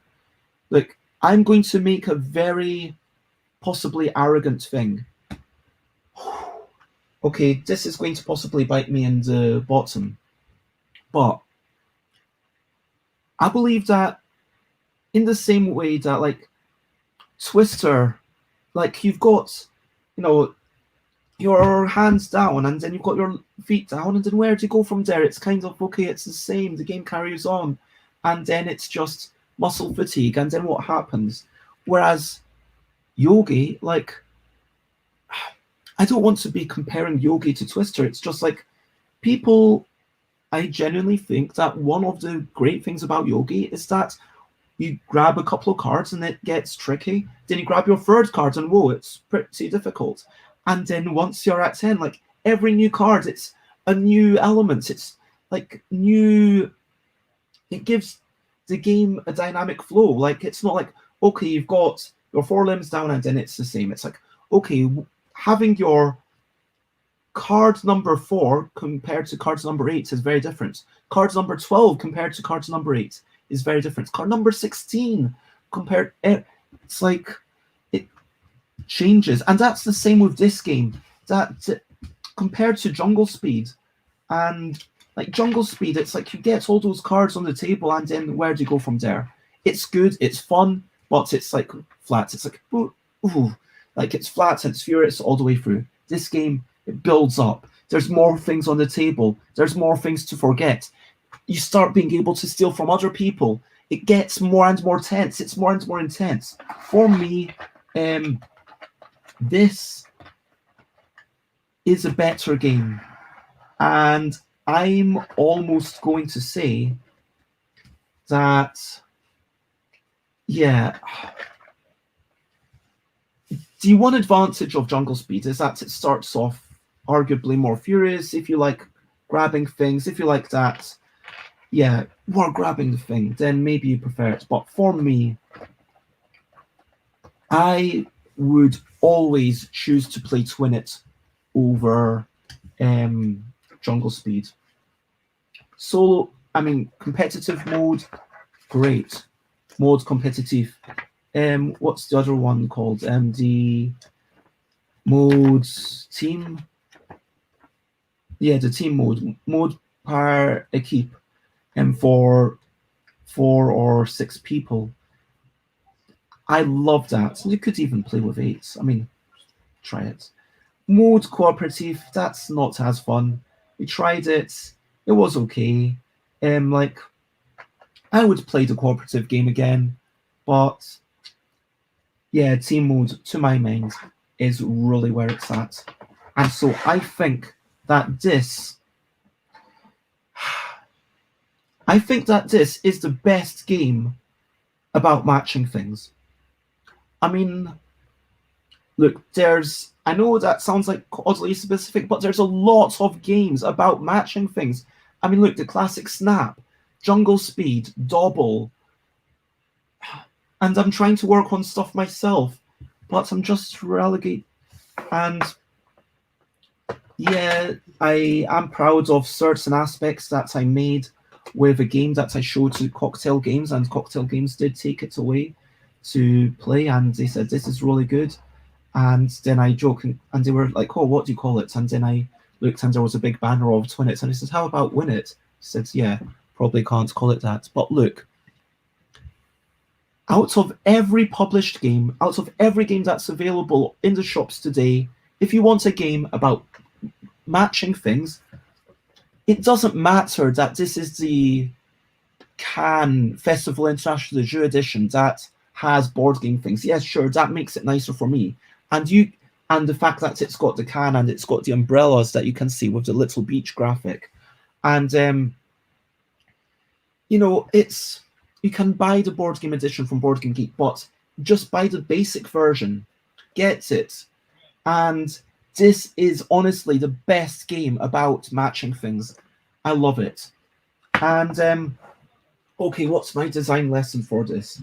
My design lesson is the power of teams and the power of, teams being able to, especially when both people have to do something to meet one objective, because it's, in some ways, this is a better team game than Categorical. Look, I'm biased for Categorical. I love Categorical.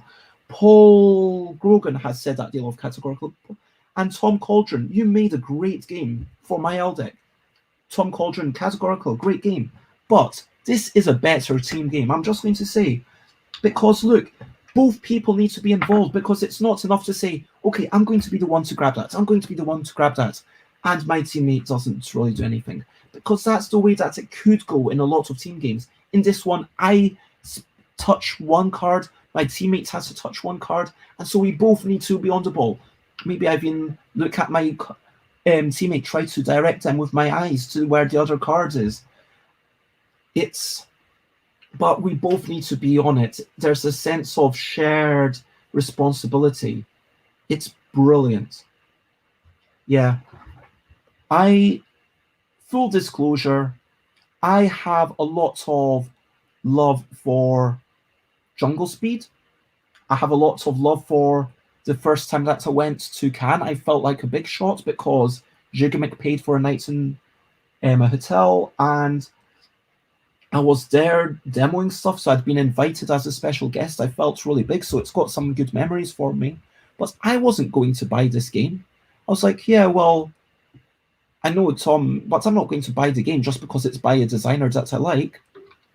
But I played it with Simon Caruso, the illustrator of Yogi, who had a copy, and I think four of Simon's friends, so like there were 6 of us around the table playing the team mode, and I enjoyed it so much. It's like, yeah, this is a great game. Yeah, damn right, I'm going to buy it.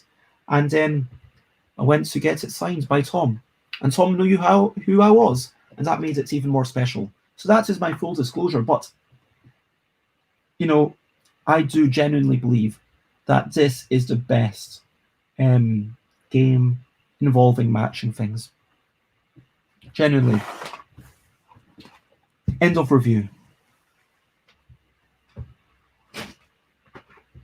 So let's talk about the final two games.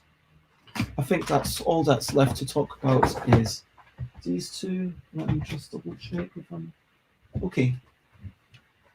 So which one should I? Let's talk about this one first. So Think Words. Think Words. Full disclosure, I got this game for free. I accept. There was no obligation. It was just say, hey, if you want this game, you can have it. At an industry event, and I accepted it because I like word games and I had a bit of fun with it. And it's fun.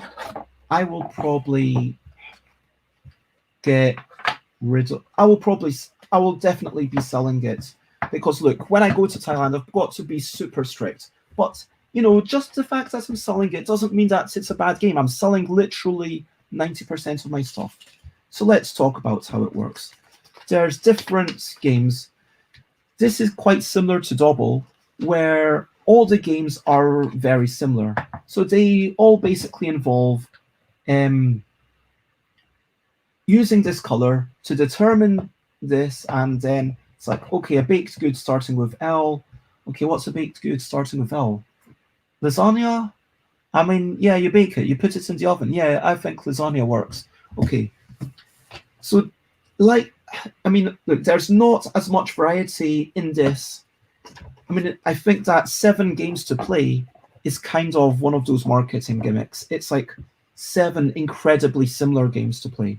I mean, I'm just going to check with Twin. Does it say 3 games to... Oh, yeah, it does actually say 3 modes de jeu.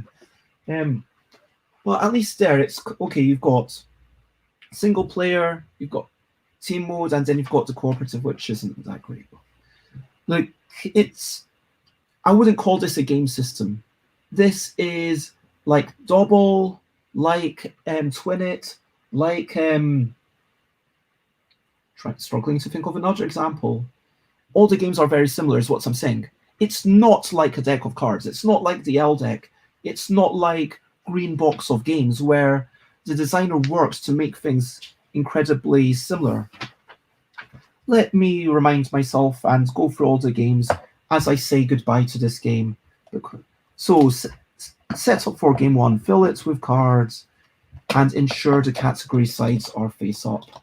And there we go into the first irritation. Oh wait, was it already?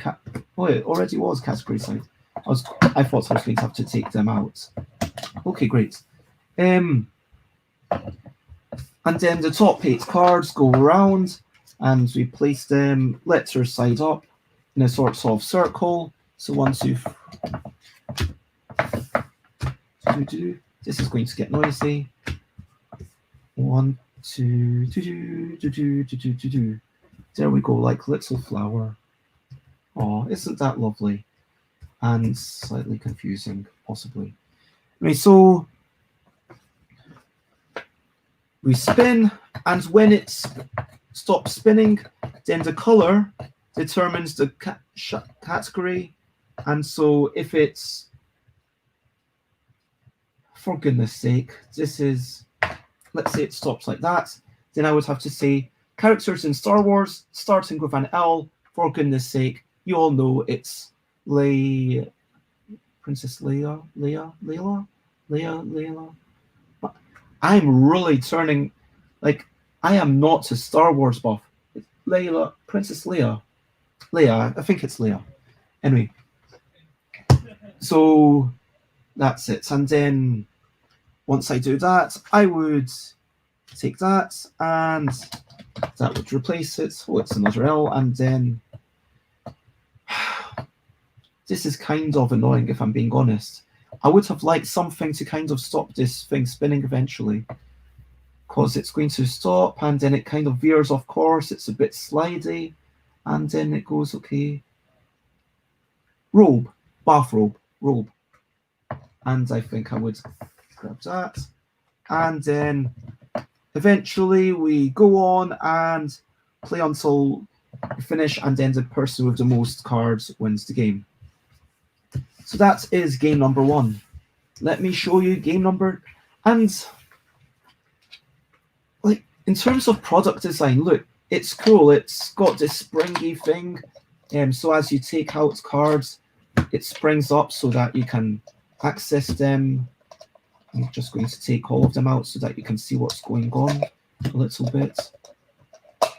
You see there is, look, there is a little, you can't quite see, but there's a little spring behind here. It says, I can't really show you without dismantling it, but it's just, that's cool. And then there's like this bit that helps it spin, but in helping it spin arguably a little bit too much. Okay, let's go to game number 2. Again, category side face up. Everyone needs to be evenly around the table. Everyone places 3 cards. Let's say it's you and me. So that's you, and that's me at the bottom. Okay. So, oh, it's in the pan.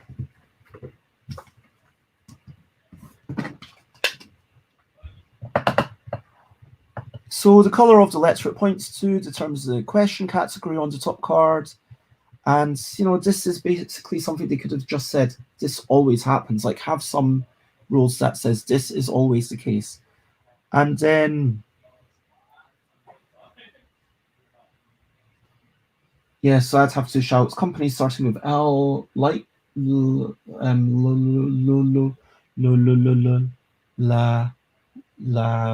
Lamasoft. I think that might be Gem Minter's company. Anyway, let's assume it is a thing. Lamasoft. Anyway, so I collect. If it was your cards, then I choose a player to take cards from, and we keep going, and then we're basically trying to go through, yeah, all of these things. So we're trying to steal each other's cards by matching that and that. Game number 3, you are again spinning it, and then flip all the cards go into a pile, and then spin it, and then flip the card.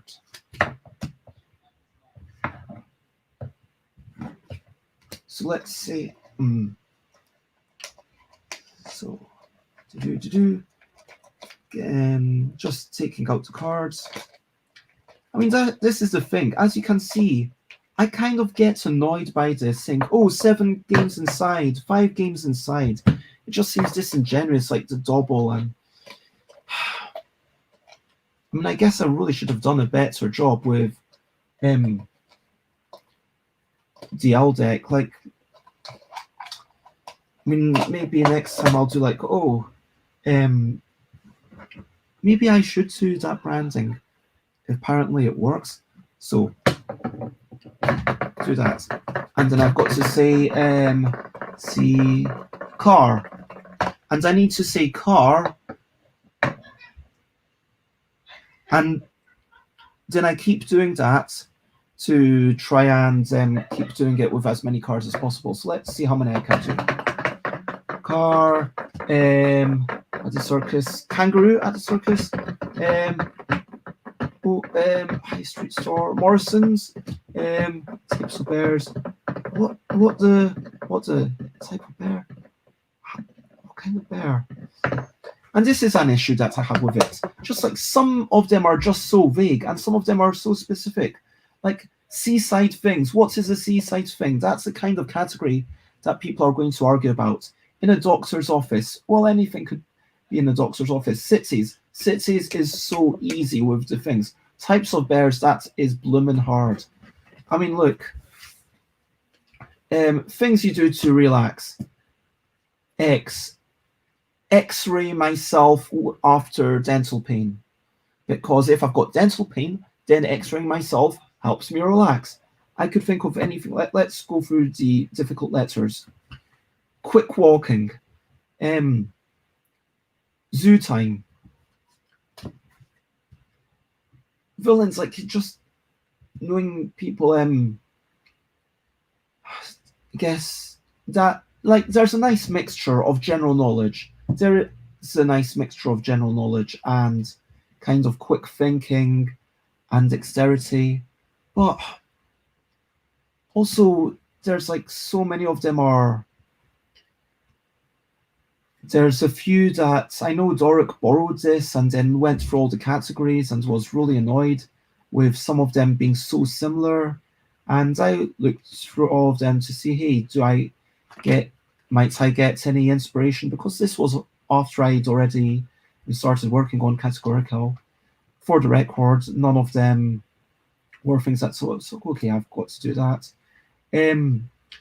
Cars and trucks, like that's very specific. I do like these meta categories. Ends in GHT, and there should have been more ends in blah, because as ends in ing, board games, I like that. Actresses, right? I'm going to keep them that way around, actually. Otherwise, it will be a real pain soon. But just going through all of them, let me bring this camera a little bit closer. This is the bad production quality. So, cats and dogs, towns and cities in the UK, because yeah, it is a British game. Weapons, TV presenters, things with buttons.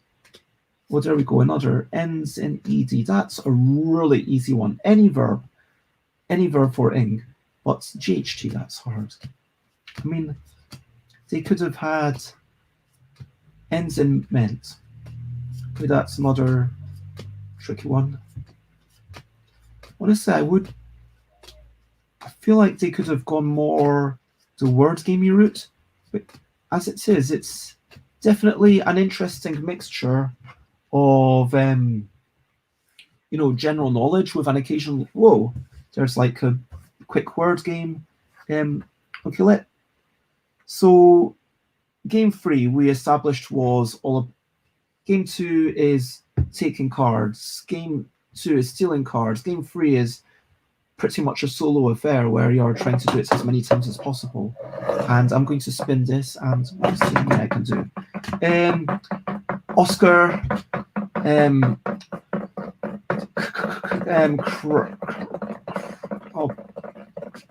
clown, cities of the world, Kuala Lumpur,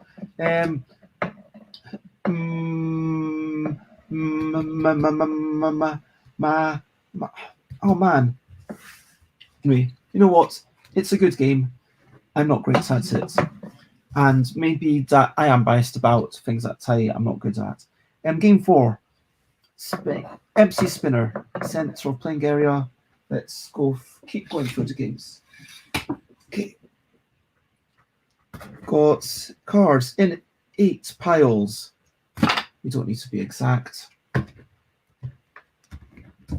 Okay. And now 8 piles. There we go. And place. So yeah, spin it twice to choose 2 letter cards. Again, this is an issue that I have. Okay, so for game number 3, you want the spinner to be able to spin a long time. But for most of the other games, it would be nice if the spinner stops a little bit more quickly.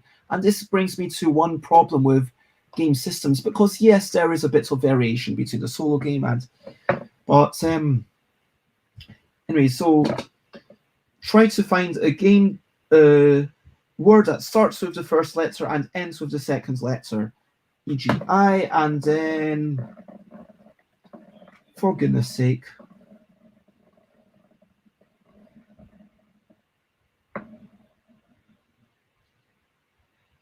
itching, or if it's a C, yeah, I think that's more the G than the C. What if it's a C? Oh shoot, sorry, I'm not letting you see the bottom bits. But yeah, that's it. It's kind of, that is genuinely actually quite a different game. Game 5, it's exactly the same as Game 4, but now you need to think of a famous person. For example, I and then E would be... The example is A and then E is Albert Einstein. I and then E. This is way too hard for me. I just cannot do that. Game number 6 is exactly the same, but a city that contains both of these. So M and then C is a location, Morocco. Easy. And in game 7, all the cards in pile. You don't even use the spinner, which is a wee bit of a change. And flip the top, and it's just flip it and be the first person to shout it. So this is almost the most basic version. I kind of feel like this should have been game number 1, because this is like the game that most of the other ones follow. So ice cream flavors again. Oh, mint. Okay, and then I would grab that card, and the next person is Cities of the World. I'm trying to think of another one now. Kansas. Let me shuffle this upwards. Done all these things. Oscar. Eateries, like places you eat. So yeah, fundamentally, there's 2 types of games here. There's games where you get the color here refers to the category here, and then use it to say, okay, what's the thing that starts with this letter and has this category? And in the city, there's bus. And this is a nice thing. It's fun. It works well. It feels like it was done well, but it feels a little bit like the categories, I don't know, they feel a little bit rough around the edges, and also the distribution of the letters I found to be a little bit weird, because when I actually... Oh, I've started mixing them. So when I actually went through the letters, and it's like, why have you got... And sure, they try to have more of the easier letters and fewer of the less easy letters, but I would quibble about the distribution. I would also quibble about some of the categories that they chose. I think that there's some of them are just too hard for my liking, frankly, for what I wanted to be a fast, furious, frantic game. You know, can you think of an award? Okay, starting with the G, fine. But starting with the K, can you think of an award that starts with the K? Can you think of a dessert that starts... Okay, kulfi. Cooking and baking terms. What even is that? A cooking and a baking term. I don't know. Disney princesses. And yeah, most of these have something where is if no one shouts out, spin again to choose again. But if you spin again to choose again, that keeps the game going. Like, at least house rule it to say you just remove those cards, because then at least it pushes the game towards an end. Because Yeah, that is my biggest gripe with this game, frankly, that I'm saying the categories are too hard. I am not smart enough for this game. That is it. And in a game that's meant to be 8 plus, and it's meant to be 2 to 8 players, I think that I am disappointed that I am not smart enough for this game. And so for that reason, I do not like it very much. I do very much like the rules in terms of that matches that basic system is really cool. The different games, I think that game number 1 is fine, which is when it's things in a circle. Game number 2 is feels like you're under the spot too much and it feels like you freeze. Game number 3 is just confusing. Then game number 4 with the first and ends letters, it feels like a completely different thing. And then 5 and 6 with the locations and this person. I don't know. Game number 5, I mean, again, you could say, well, try them all and then maybe it'll be to your taste. See which one you prefer. But I don't want it to be like 7 games and play them and see which one you prefer. I would like it to say this is, and especially saying, oh, it's the same as game number 4, but you think of a location that features the 2 letters. Okay, it's the same as game number 4, but it's a person. How is that 3 different games? That just seems disingenuous. It seems like the worst kind of marketing. Like you're telling us like there's 7 games when there aren't, and it makes me upset. It makes me angry because it's kind of giving games this. It's just disingenuous. It's not real, and they're just not that different. And what was game number 7? Sorry, I forgot. It was almost a Protean platonic ideal of the game where you just flip it over. And I really like game number 7. I feel like game number 7 was a solid game. And frankly, if it was a deck of cards in a box and game number 7, and that was it, that would be fine. And all the other games, you don't need the spinner. The spinner is just there to make it look fancy. The spinner is a gimmick in the worst sense of the word gimmick. It doesn't add function. It doesn't add value. It's sure there's a bit of novelty, and game number 1 is a good game. Game number 1, the spinner works. But all the other games, honestly, I think it would be better just to flip over 2 cards and then you get the 2 cards, for goodness sake. Then it's exciting rather than having the spinner go round for ages. And it's just so infuriating. What's the point in that? I hypothesize that they just wanted to use the spinner as much as possible. And frankly, to my mind, games number 4, 5, 6 should not have used the spinner. And game number 3 is terrible. I can't get over how much I hate game number 3 because it's all about stealing, and it's like this it's one of those games that might literally never end because they're stealing from the other person, then they're stealing from you, and if ever you've totally eliminated one person's things, then you win.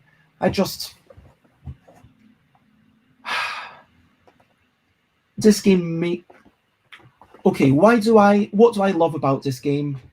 I love the color gives you that. You need to quickly connect that. There's a leap of logic, and then there's a leap of general knowledge.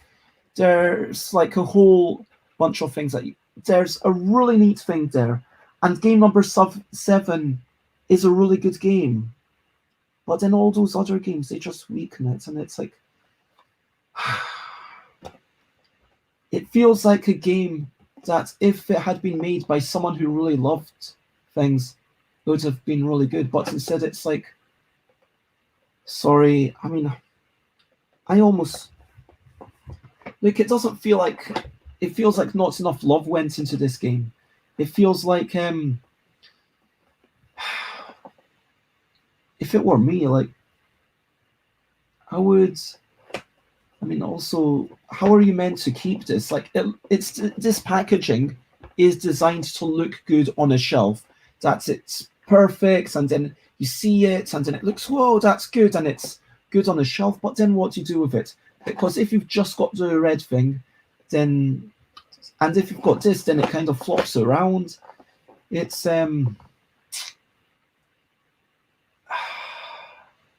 not really consumer focused, let's put it that way. And yeah, also, I don't like the categories because it's too hard for me. I don't know anything more that I can say without repeating myself. What's my design lesson? Well, my lesson as a publisher is that clearly I should be making more, bigging up the fact that, hey, you've got X games in a box, like the L deck. Where's, if I can find an L deck? Oh, here's one. I should have had like 5 games in one, like puts it right on the box. 5, and it's not just 5 games there, it's 5 very different games.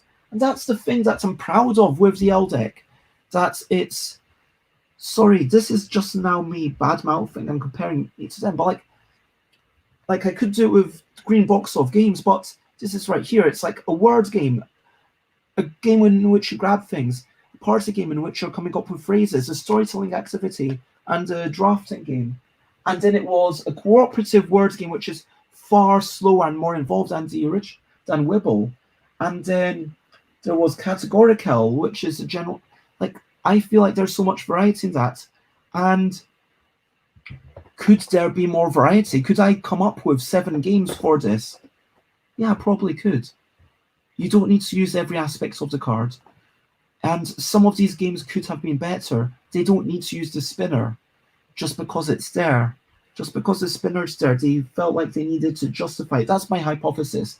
I don't have anything to base that on, but that is my hypothesis, that because the spinner was in the box, they felt it had to. And that makes me kind of angry. Sorry. I respect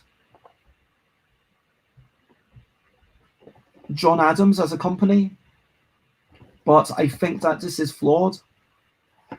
I would not personally buy this for more than a $5, just because I find the categories too difficult. That is my personal taste. If I'm talking about other people, if you personally find the categories easy enough, if you can think of an ice cream flavor that starts with K, wait, what? Or if you can think of a baking term that starts with K, then great. Maybe it's a game that you would like. Reach out to me. I will sell it to you for like a $5. And that is Think Words. And now finally, end of review. And hello, James, who says, good giraffe-ternoon. Good giraffe-ternoon to you as well, James. I am just reviewing games. I have been reviewing games, and then I'm going to split them up at some time in the future. Let me leave that up there and let me swap that there for a moment. I hope you are having a good afternoon. I'm going to take a 2-minute break from reviewing. Whoa, I accidentally dropped a hair in there.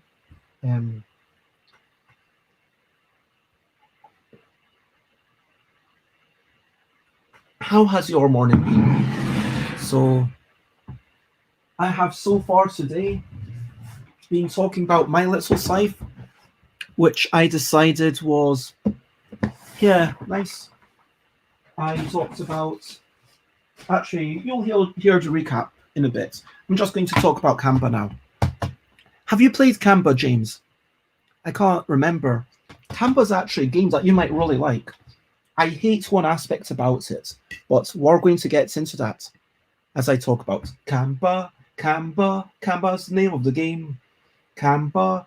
I'm going to review this game. That's a terrible song, but yeah. Kamba. So let me talk about full disclosure. How did I get this game? I backed the Kickstarter. I wasn't sure how good it was going to be. It sounded very interesting. It was a low price point. It was cheap. And man, let me get, come on. I do not like this box. That's one thing I can tell you. It is hard to get these cards out of this box. And it is hard to, there we go. Okay, so Kamba, you've got a whole bunch of cards. I believe it is KAMBA, 50 cards because it's for people. There's all these tongue twisters. There are all these splat cards, and I will get into the way the game works. But yeah, I have played this a few times. I've played it with Layla. I've played it with lovely people in London. I played it with my family up in Glasgow. It is very chaotic. It is very silly. There is a bit of physical action involved. You don't need to touch anybody else. There is a bit of snack. There's bits of tongue twister action, soft, short shirts, and all of them have little, quite nice. I love the graphics. It's kind of which weird beard, white witch watch, who choose shoes. Will Jill win? Will's drill skills. And all of these, I'm just going to go through all of them because it's just fun to do. Sink, snack, stack. Six sheep. Six sheep. She sure sells. Pat's paws patch. Lick slug slime. Lick your slug slime today. Scream, green queen. Miss Swiss squash. Pale pink plank. Looks likes lakes. Cupcake cap. Thrice freed thieves. And I'll carry on in a wee bit. But so how does the game work?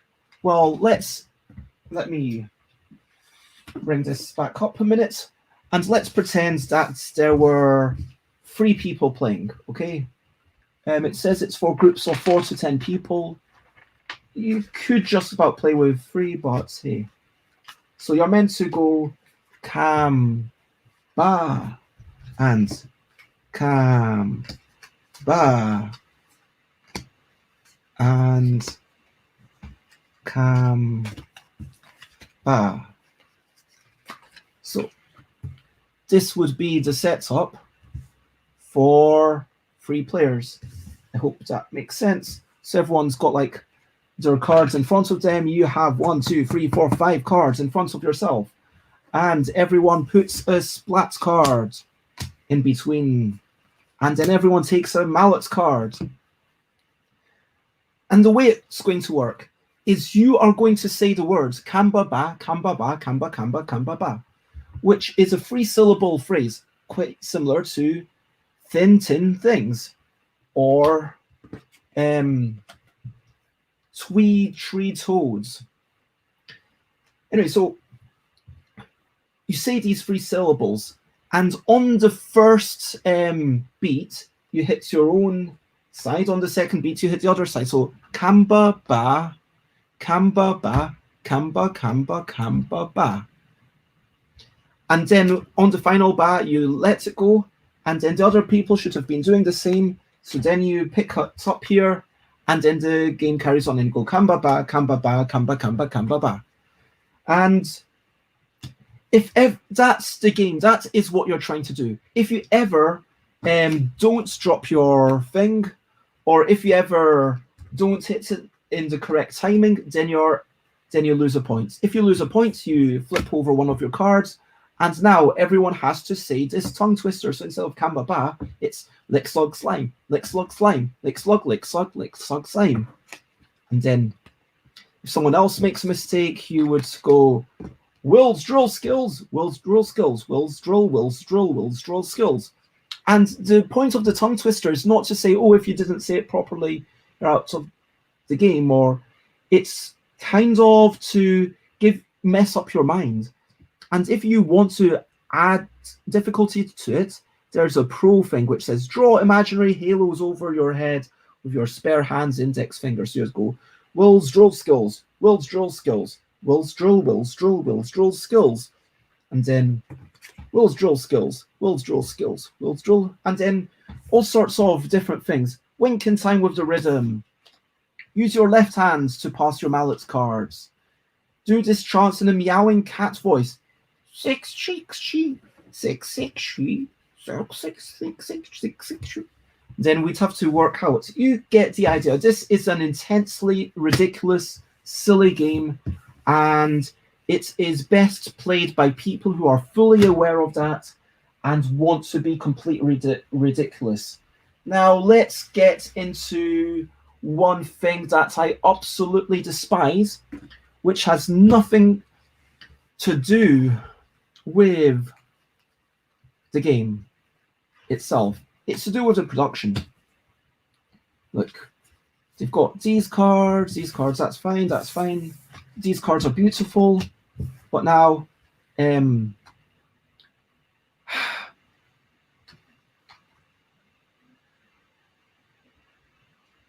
yeah, basically, cards set up at start. Full rules at getcanva.com. There are no rules in this game. That is all the rules that you get. That is all that it tells you in this game. I mean, what's up with that? This is egregious, frankly. I mean, look, I did a thing on Twitter a while back asking, hey, does anyone think that this is reasonable? I didn't even name the name. I didn't want to name the game. Partially, I didn't want to get bit exposure, and partially, I didn't want to name and shame. But, you know, this is a problem. Why are you not? Look, they had 2 cards. They had space in the box. They could have had like 1 sheet of paper. They could have.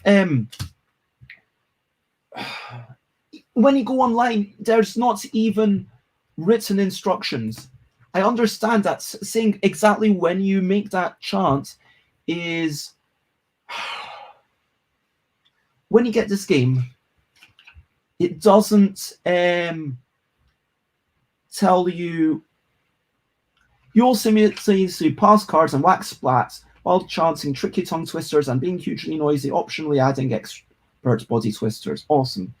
And you'll find the rules at getcanva.com.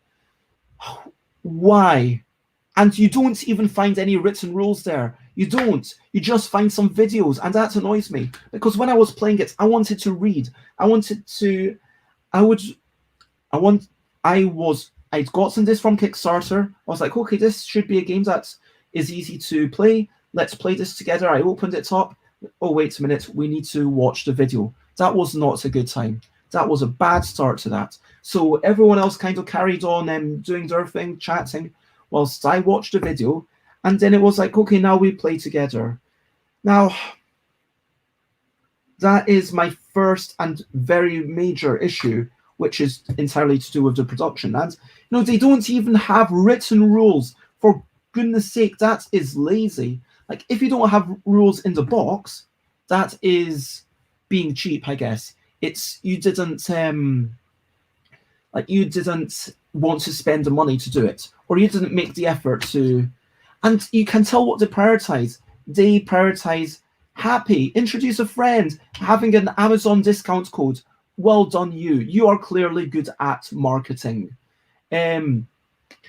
Unhappy, reach out to us. It's cute. Happy, unhappy, and you know what? Like, I can't be arsed reaching out. You know what? I might reach out and say, yeah, this is what I think of your game, and can't even be arsed because we'll do our very best to get you smiling again. Frankly, will you? I mean, I would have liked you to have some written rules. It's just, I don't know why it annoys me so much now. I mean, what would I like them to do now? I would like them to say sorry. I would like them to publicly acknowledge that what they did was not okay. I would like them to explain what went into this decision. To be honest, like, why did you make this video?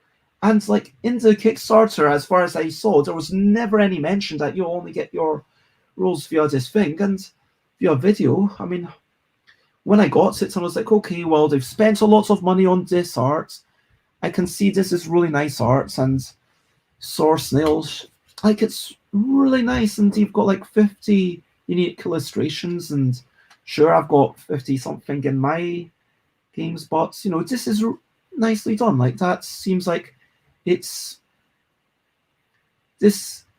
I'm going to admit it's a bit nicer than in a bind or in a bind junior. It is, and obviously it depends on exactly. And Fat Frogs Fly. This is the kind of thing that, you know, it is nice. It looks nice, and I want to like it, and it's a lovely idea, and it's all about chaos. And so when it was like, okay, there's no rules, I'm going to forgive them. But when it's like they've not even tried to make the effort to, and someone else in a review on board that I went to Board Game Geek, I looked it up just to see, like, there's basically no one really talking about this, but the one person on Board Game Geek actually wrote it up, and yeah, someone else wrote your rules in written form. Why did you not write your rules? That really annoys me. I guess that really almost angers me. Maybe angry is too strong a word. I don't know if it is. Yeah, like it's frustrating. It's like, why are people doing this? It feels saddening, because it's like, why did they do this and then not put, and clearly there's nice graphic design, and then they don't. It's not like someone, sure, Andrew Bryson, who is proud enough to have their name on it, so well done, Andrew. But like, did you draw all of these things? Did you do all of the work? Like, I mean, it doesn't feel like. It's from, I believe Andrew Bryson is also the designer of Articulate, so had quite a bit of fortune there. I'm sure they're doing quite well financially from that game. I just think that it feels like, I'm assuming they got someone else to, I don't know, maybe Andrew Bryson is really good at graphic design, and I don't know, is Andrew, I'd be interested. I mean, if they are, then yeah, really good job. I mean, if you did literally everything, then good on you. But I mean, to be fair, like, someone might look at in the bind and think, oh, did BEZ do all the art? So maybe I'm not giving Andrew Bryson enough credit. But it's honestly just the lack of instructions that really frustrates me. Now, let's talk about what I think of the game as a whole. Basically, as a game as a whole, okay, look, there is one big issue with this game, and that one big issue is that if people aren't messing up, the game isn't fun. And yeah, this game is only funny when people are messing up. And in order for people to mess up, you've got to call them out on it. That can kind of feel kind of mean. And then when it's like, I looked at some of the playthrough videos that they've got on the website. It's like, oh, Kamba, you messed up. And it's like, okay, what did happen? And then they rewind the video and then they show you what happened. But then that just illustrates to me how difficult it is to actually see in the heat of moment, oh, did that person mess up or not? And yeah, if someone does mess up and then I see them, well, it's basically my word. And it's like, did they mess up? I've got to say, yes, they messed up. Or like, and it's like you kind of feel bad about calling someone out on it. I mean, look, I'm going to talk about my own games and say, yeah, look, Yogi, if a card drops off you, then it's clear you messed up. There are some things, okay, it was this above that, okay, well, were you touching that? So you forgot for a second, okay, it's okay. But like, people know that if they stop touching, it's clear, was it not touching, was it wrong? If it's like, were you too slow, was it not? Like, look, no one's going to be perfect. No one's going to be on the second. And this is where having a sense of timing, being able to check very, very small, hard to judge things is not a fun thing to do, to my mind, in a board game. That is it, basically. And it's if anyone in the group is overly competitive, then this is going to be a bad experience.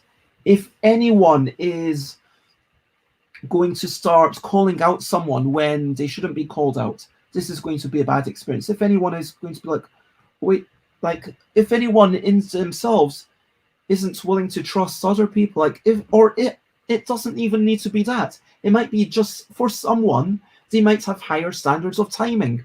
I might be really good at timing. Someone else might be really bad at timing. And someone else might be even better than me at timing.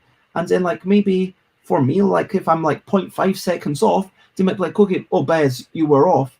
And then if I'm playing with some people who you could you could use as a metronome, do you know what I mean? It's like having those different standards. How do you judge that? How do you decide what is not the correct timing? Well, how do you decide when someone left their hand on the card a little too late? Like, sure, if it was 1 second too late, is that too much?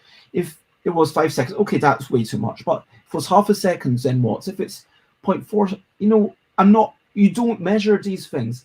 And that's why these hard to judge things, that's why you get professional paid judges. And I don't like judging them. At the same time, it is fun.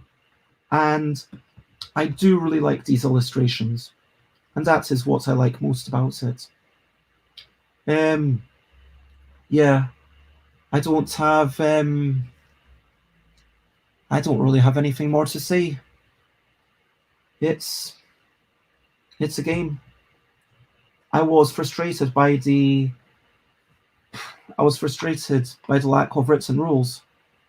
I was frankly really frustrated by the fact that it says card sets up 5-player example, card sets up 5-player example. Even if you weren't like at least do 4-player example. So you can say, okay, this is a 4-player example, this is the 6-player example. Why have exactly the same thing? Or you could have like some sort of, I think you could summarize this thing. Like, shout kamba ba, ba, kamba ba. On the blue underlines, you hit your right. On the red underlines, you hit your left. That would be a way you could do it. You could totally do this. You could totally explain these rules using a little bit of diagrams, and it just feels lazy, frankly. That's how it feels to me. And that turns me off. That biases me against the game because of that laziness. And that perceived laziness, I should say. I don't know if Andrew Bryson is genuinely lazy. And of course, everything is a, we only have the energy to do so much. So I don't want to, start being, oh, you've got to do this and this and this in order to be a proper game. And now, like, getting it back in the box, I hate this box. Like, I don't know if I should just get rid of this insert. Okay, managed to go in. Phew. It's just for a game that presumably, yeah.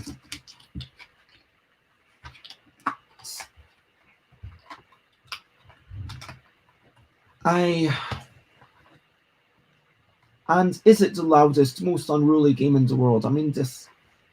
You know what? To give them their fair due, it is pretty loud and unruly. But I would actually say Happy Salmon.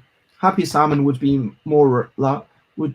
I think that Happy Salmon is arguably louder, certainly because you are trying to be heard, whereas this one You just have to be heard enough to be, okay, that person's saying the correct things. Happy Salmon, you have to be heard over everyone. So I would say actually Happy Salmon is louder and more unruly. So I disagree with that. Sure.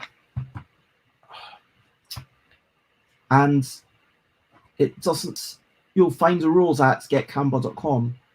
And if you go there, it's so many problems I have. 4 to 10 people, fine. Typical game duration about 25 minutes.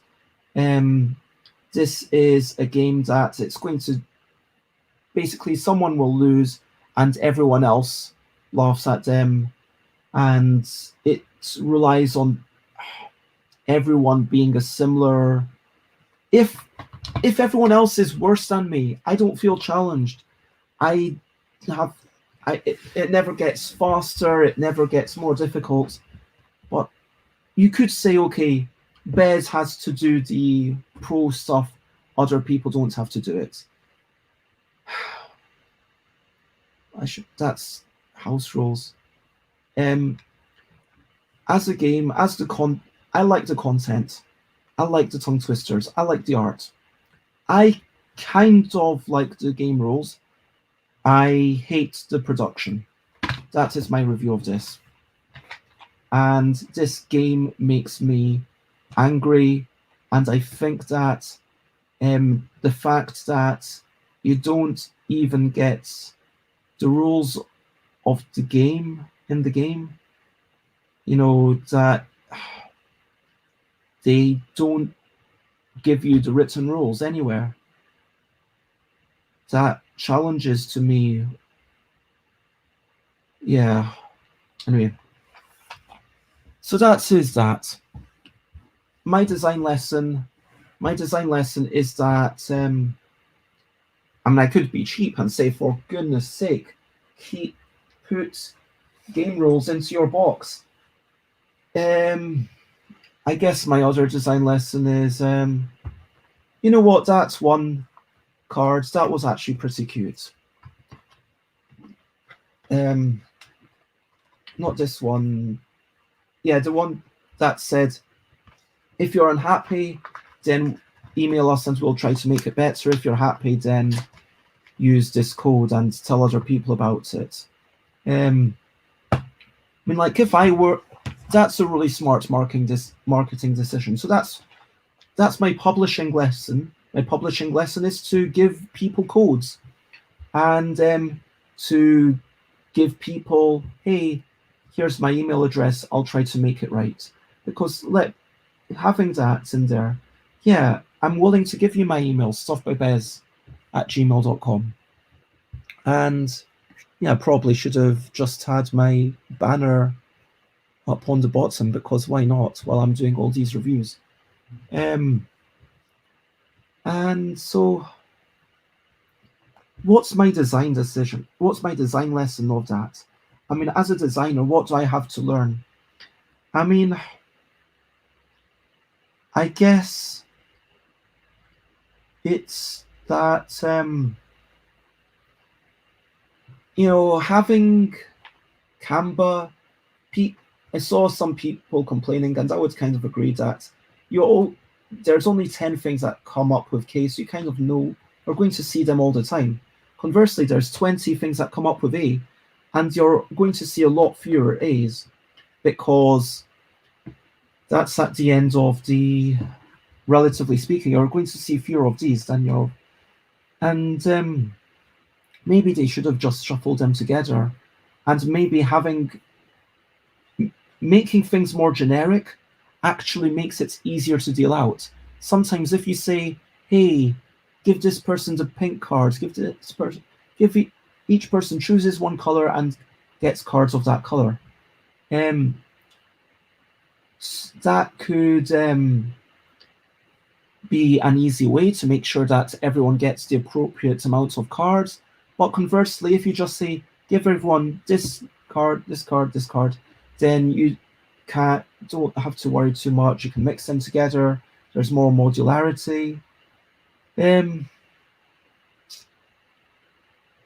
Honestly, I'm struggling to come up with a design lesson other than Yeah, tongue twisters are cool, but I think my biggest design lesson is from the failure that judging things, judging the exact timing of things is hard and not fun. I have the same problem with kakerlakan salad, or cockroach salad, which is a game in which you're trying to put things on top of each other, and you're trying to say the correct word. If you take your time, if you took a minute to do it, then you would easily say the correct words. Now, obviously, you're not going to take a minute to do it, but you might take 5 seconds to do it. Is that okay? Is it okay to take 2 seconds? And I think that this game, kakerlakan salad, is too hard to judge. I think that this game is too hard to judge, and judging those kinds of things is not fun. That is my design lesson. So, end of review. Now let's recap and wrap up. So we've, oh yeah, I never said, am I going to keep Canva? I don't know, probably not. I do really like the art. I do wonder if people in Thailand would dig it. It is small, but that's on the maybe list. Anyway, so these are the games that I was reviewing earlier today. And happy salmon. So, let's go through them all. So, as a recap, wrap up. My Little Scythe. I'm enjoying it. I'm going to play it more, and yeah, I'm going to get rid of it, but to be fair, I'm getting rid of most of my big box games. It does seem quite expensive to me. There is potentially,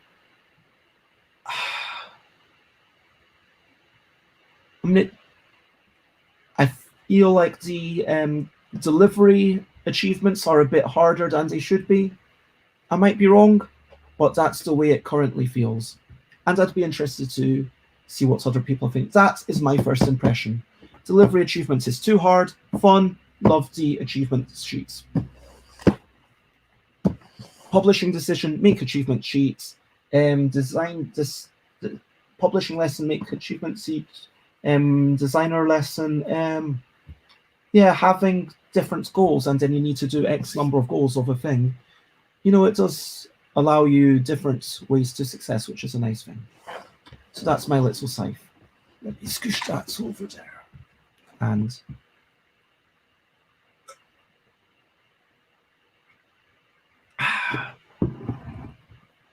then I think it was Happy Salmon. Happy Salmon. Lovely game. Great game. We'll definitely keep it. It's like nothing else. Except for their Funky Chicken, which is from the same company.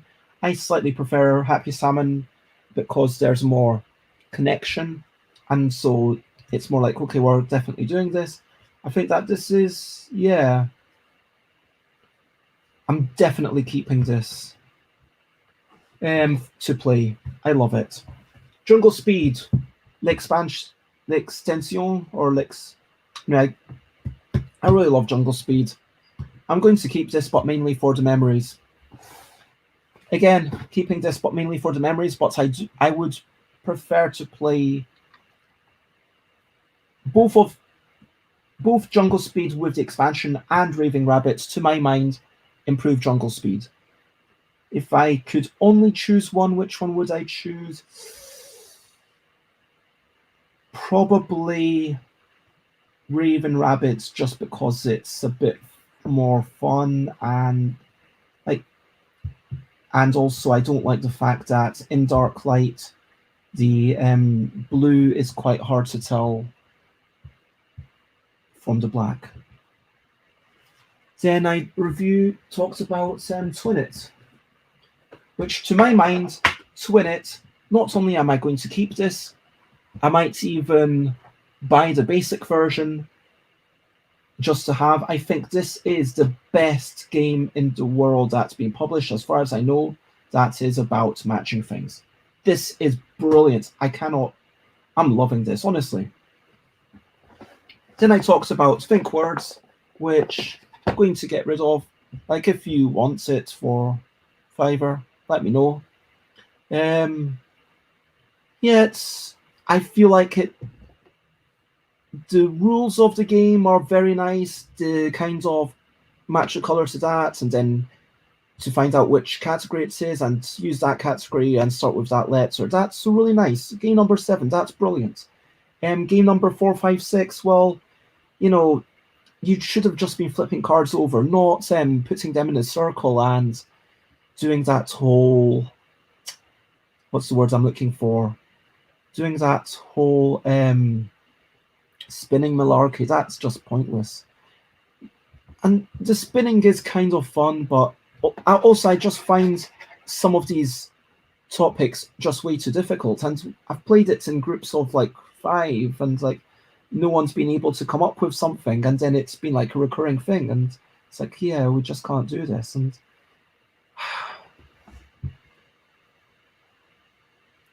I'm not going to keep that. Yeah, like if it's a fast game, like you shouldn't have such difficult things. Okay, Canva. I kind of like it. I like the art. I might keep it just purely just to have a deck full of tongue twisters and like the really nice art that's on it. But it angers me. Yeah, disclaim, it's like, although having said that, for goodness sake, I did say that In a Bind was the best party game of physical constraints. But I don't know, it's just the website,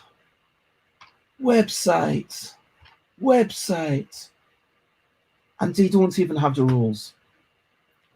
That really annoyed me. And also, yeah, the yeah, just judging time is so difficult. So yeah, design lessons, judging time is difficult. Having people in one team forced to both people actually do something which is difficult if you're not kind of physically touching 2 things, which is a way that you could do it. But yeah, Twin It, that's a really nice way to do team modes. That's my big design lesson. Design lesson, there's so much more to do. Design lesson, having a little gimmick can actually add a bit of an extra skill. And hello, Michael. I'm just wrapping up with the games that I've finished chatting about, and I'm basically saying that if you want to, yeah, honestly, like if you just pay postage, I'll send that to you if you actually want it, because I like you. But yeah, I don't. So yeah, I was talking about my design lessons. That multiple objectives is fun. Having more confusion is good, but make sure that. Oh yeah, it's also that I'm getting rid of stuff before I go to Thailand. Expansion. Make sure you don't use a dark blue. I just can't get over this. I told Tom that I hate that one thing because the first time I saw Tom, one of the designers, I didn't want to tell them that I was annoyed by their game because I love Jungle Speed. I absolutely adore it, and I'm probably going to rate all of these. But look, it's the purple and the black in a low light, and my room is currently quite. I do have soft curtain, but it's yeah, kind of blinds, which maybe I shouldn't have blinds, but then if I put up the blinds, I'm on ground level. Anyway, this really annoys me because in some of the loop-de-loops. I don't want to take out all the cards, but now you're forcing me to, Michael. I'm just blaming. Okay, here you go. The loop-de-loops. This annoys me so much because the exact position of the black line within this is the difference between those. I don't know. Have you played the expansion? That is the one thing that annoys me about that expansion. But other than that, the expansion, once you've made everyone aware of that they need to look super carefully at those quadruple loops, and because this does have about double the or I think about 3 times as much confusion as regular jungle speed. So yep. Design lesson, the kind of insignificant craziness. Like the little mascot adds something to the game. They actually made it work. Yeah. And then I go to publishing lessons. I'm not going to say anything about that yet. I'm going to give that a fuller review down the line. Publishing decisions. I should probably be making more of a point of like how many games I can play. That more confusion is good, and like, but that clearly, given the sales of it, that's not what most people want. That I wish they would make more of these things. That gimmicks are good. That like packaging, look at that product design, and this is honestly, this makes me so angry. This was the game that I was talking about that did not have a written manual, and even if you go onto the website, there is no written instructions for this game. It's really frustrating. And you go there and all there is a video. And my final analysis, if I had to rate them, I don't necessarily want to. If I do like double thumbs up, double thumbs down, that's my rating scale. My Little Scythe, thumb up, that's my rating for that. Good, I'm going to carry on playing that. Twin It, this is the best game as far as I'm aware that involves matching things. This is really good. Twin It, best game as honestly, Twin It, brilliant. Kamba, 1 thumb down, just because it's annoying. Jungle Speed plus the expansions, 1 thumb up. So I'm going to change this camera. Just because 1 thumb up for Jungle Speed plus expansions. Jungle Speed Lapin Crétin, I would give 1 thumb up. Again, maybe 1.5, like Lapin Crétin, a little bit more. So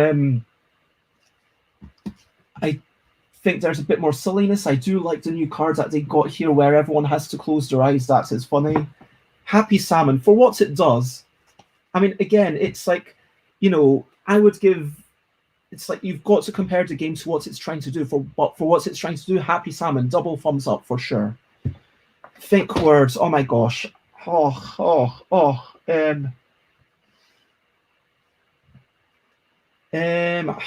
don't want to. I'm giving it 1 thumb down, not 2 thumbs. There's a lot to love. Look, the basic rules of the game is good. Game number 7 would be good if the content had been better, but the categories are just too bleeping hard. I hate it. And it's not just me who's too stupid for this. Everyone I've played it with has had the same experience, that we've all been too stupid for this game. This is really horrible. I hate it. But the rules are good. The rules of the game are actually good. It's like they could have turned this into it could have been a brilliant game. It could have been so good. It just needed better content, and that's the most anger-inducing thing about this game. Sorry. I need a drink.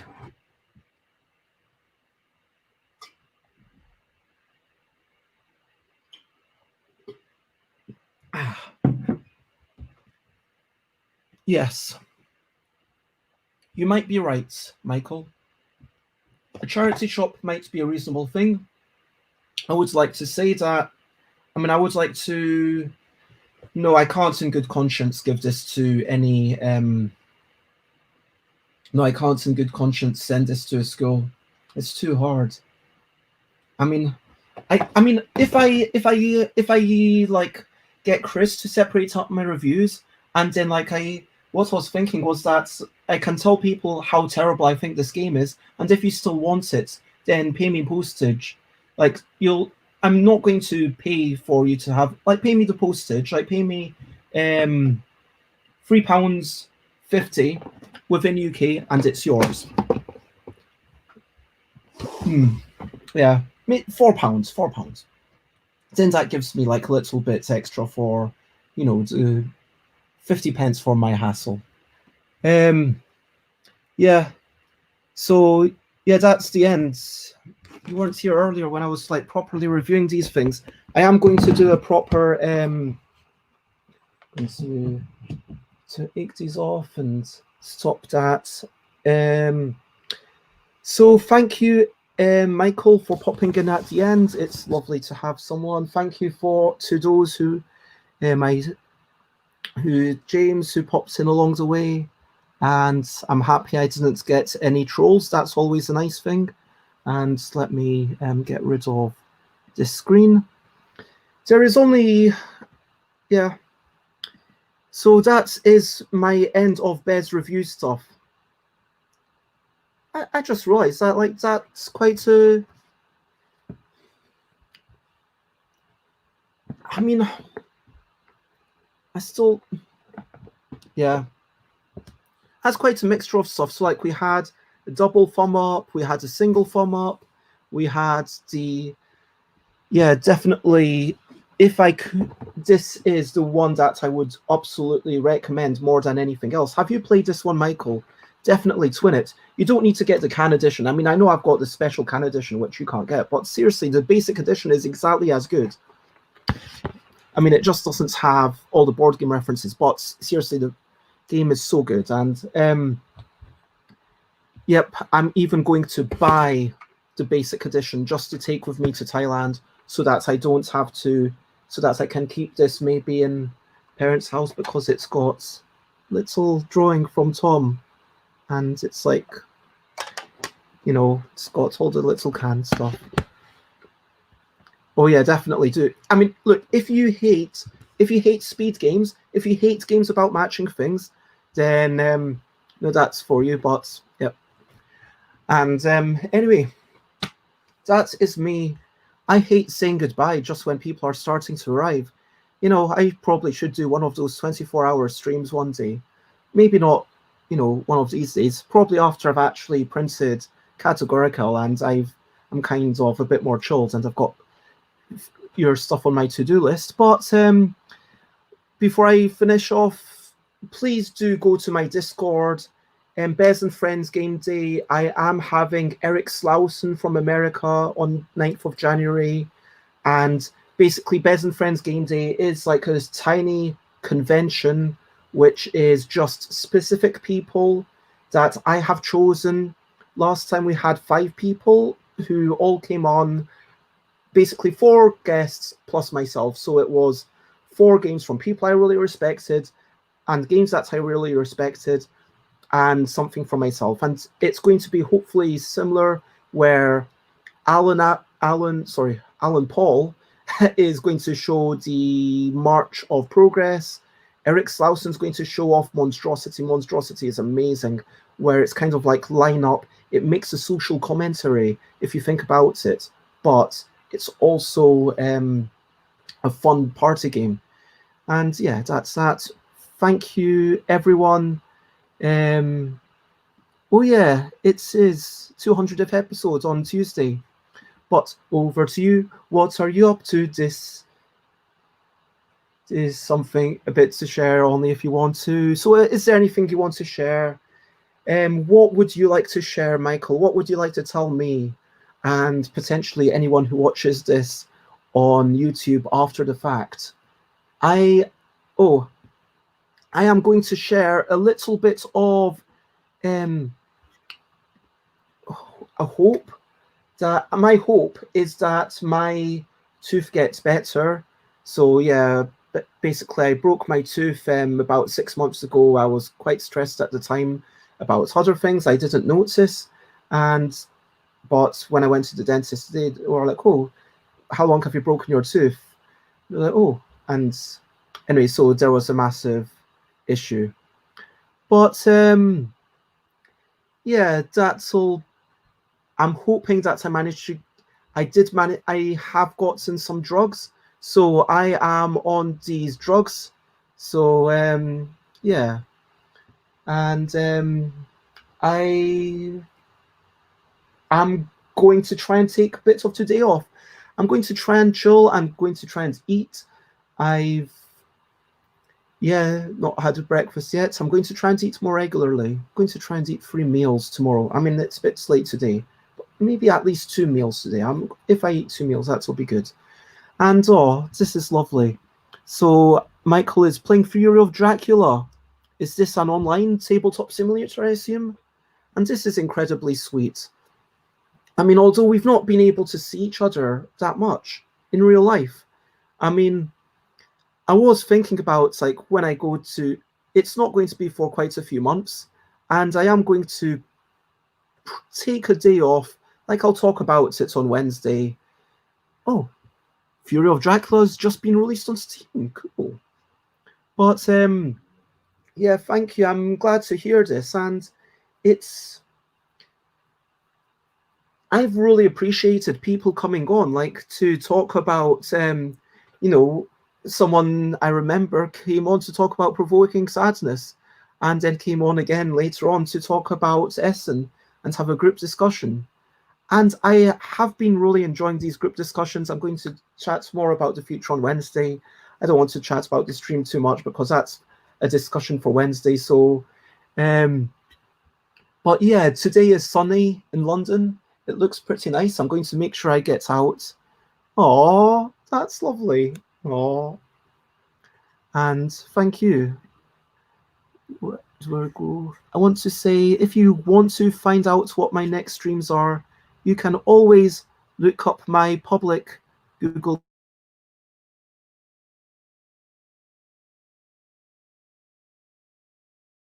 calendar. Oh, can people still hear me? Apparently, Firefox is using 44 gigabytes of memory for some reason. I'm going to close some parts of it. Something seems to have gone wrong. I don't know what I've got open that's problematic, but it's one of my windows.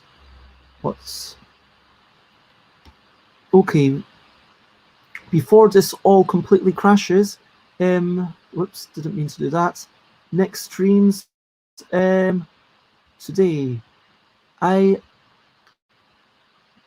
going to talk tomorrow about game books with Scott Moore. That's going to be fun.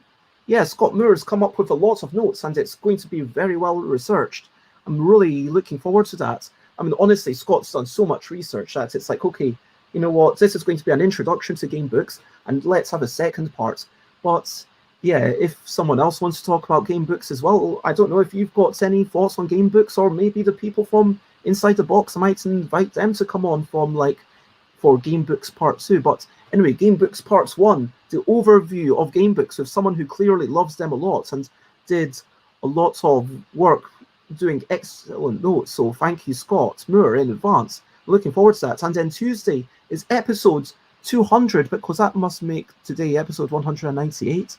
And then I'll be playing something, and then Wednesday we'll be pondering the future of the stream and also my future and like Thailand and stuff, you know, just. And then Thursday is actually making money with Matthew Dunstan. Oh, Friday is going to be gender in design with Jonathan Philip Chambers, Talita Ryan, Catherine Morgan, and Jessica Jane Sankey. Saturday is talking about credits with Mike Nudd. I need to chase them up. Yeah, because for those who don't know, there's kind of the whole development, developer, designer, how do people get credited? And then Sunday, I'm just going to be reviewing stuff, and Sundays. Also, just to warn you, episode 200, I'm going to keep going as long as I want, same as Sundays. But most days, 6 days a week, I will keep short-ish. Anyway, so thank you, everyone. And there is only one thing left to do. And that one thing left to do is to say, oh yeah, share, spread the word. Is there anyone to stream? Michael, since you're here, do you want to, would you like me to recommend someone for us to go afterwards? Oh, there's some musicians. There's this person, Dude Kalinsky Music. I don't know if you've heard of them, but they're a really excellent person from what I can see. And they're really friendly and they play excellent music. So yeah, they're apparently chillaxing. That might not be the most family friendly. So I cannot promise that that is family friendly. So yeah, Dude Kalinsky Music. And now the final thing left to say is bye, bye, bye, bye. This is a goodbye song. Bye, bye, bye, bye. Thank you for watching along. Bye, bye, bye, bye. This is the end of the show. Bye, bye, bye, bye. And now it's time to go. Bye, bye, bye, bye. This is the goodbye song. Bye, bye, bye, bye. Thank you for watching along. Bye, bye, bye, bye. This is the end of the show. Bye, bye, bye, bye. And now it's time to go. Bye, bye, everyone. Well, basically just Michael and anyone who's been watching this after the fact. Have a good day.